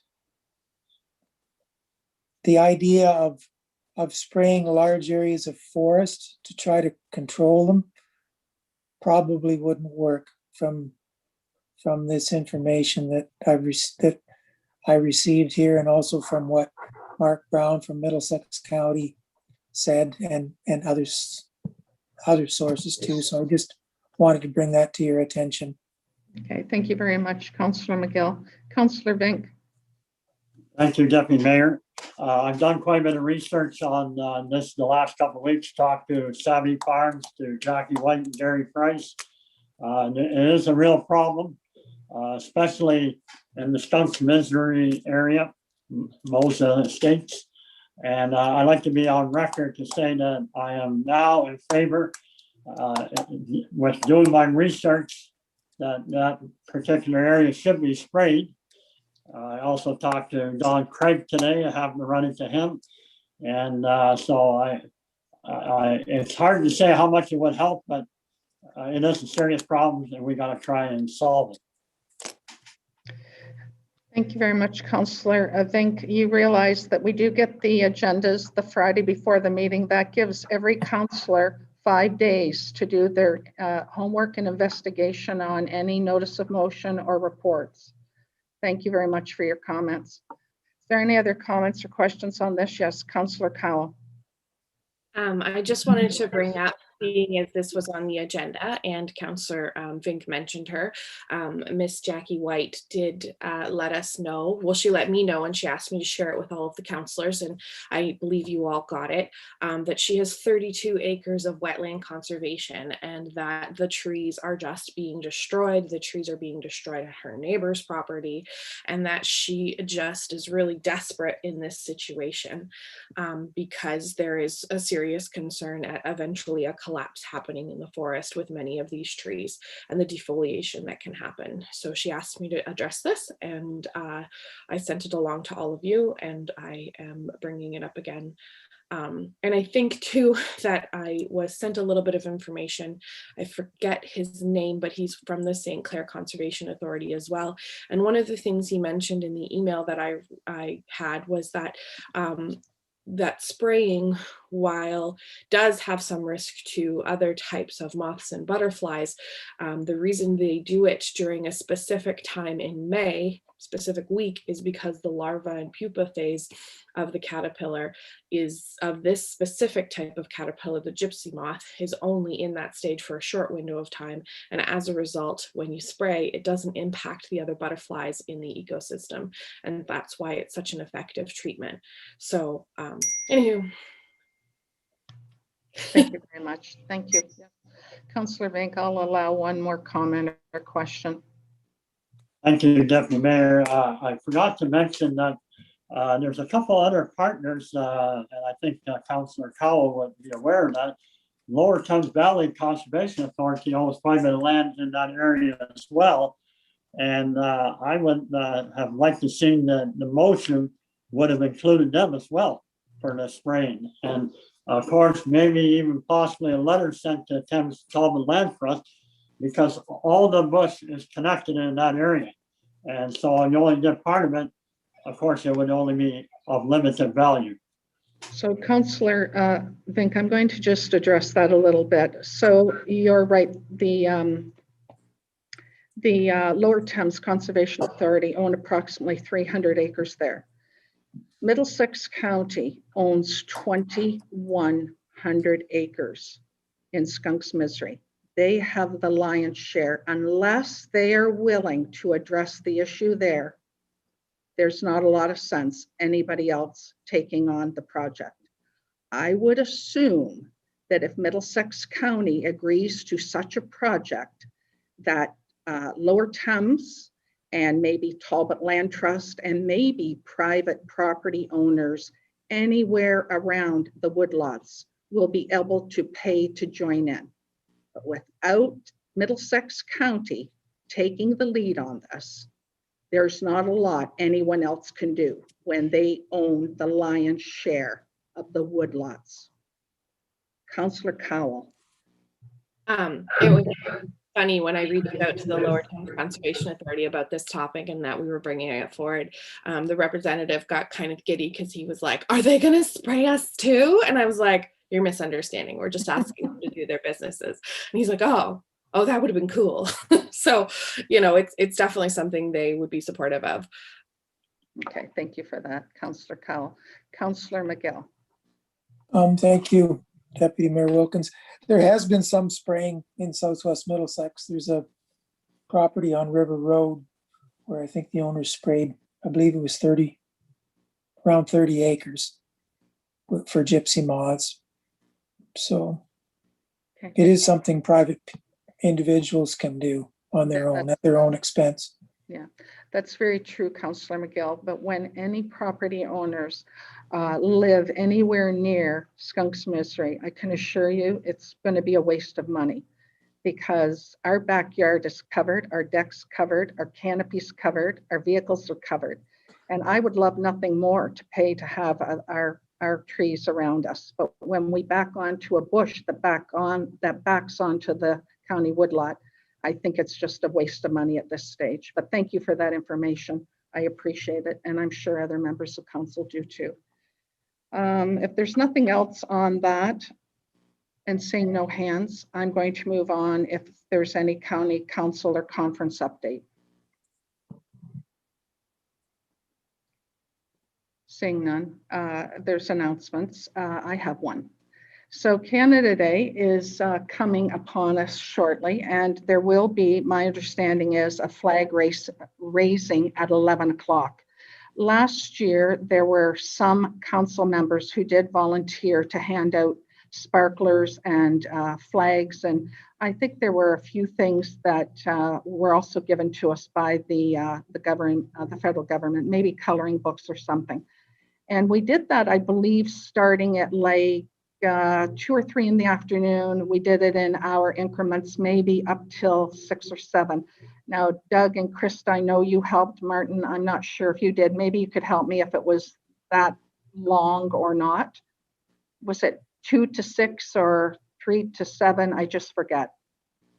Not that it matters a lot, but Anyway, I'll continue on. The suggestion has been brought up that we hand those out an hour prior to the flag raising at 11 o'clock.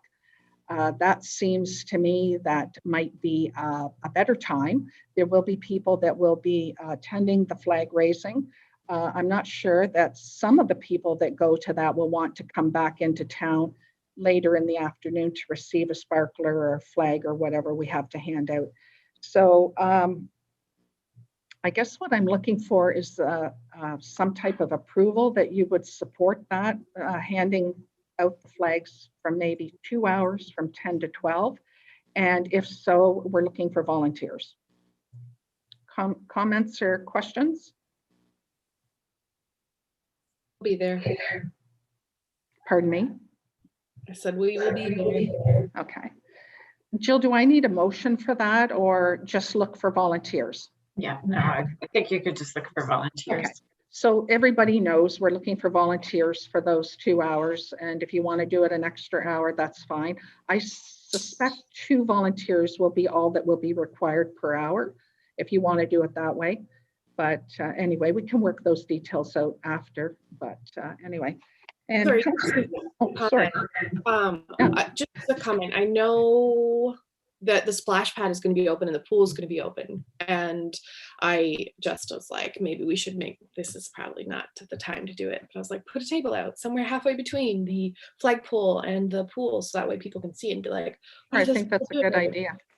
We could do it an hour longer, start an hour earlier as well. That's fine. Okay, thank you. So we've got that, Jill. I'll let you work with that. So, okay, thank you very much. So Councillor Vink, I want to come back to a comment you made earlier, and I'm wondering if you would like to address the incident earlier in the meeting.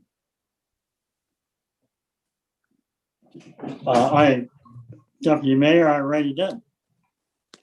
I wasn't really at the meeting. As you know, I was not appointed on the committee, and I was just having a private conversation with my wife. And I don't like to rehash my words. I already made the comment. Thank you very much. Okay, thank you very much. So we have bylaws. We've already dealt with the Mcfarland drain bylaw. And so we have bylaw 2021-49, 2021-50, first and second. We have the Frederick Marsh Drain, first and second, 2021-049. And I guess that's it, those two. So can I get a motion for those two, first and second? Thank you, Councillor Scholdeis, and seconded by Councillor McGill. Discussion? All those in favor? Carried, thank you. We also have the bylaw 2021-051, first, second, and third, or final, and we have the confirming bylaw, first, second, and final. Can I get a motion to accept those? Councillor Crothers, and seconded by Councillor Bartlett. Discussion. All those in favor? Thank you, carried. Future meetings, our next meeting is June 23rd, and everything else is listed on your schedules. If there's nothing else for this meeting, I'll adjourn it.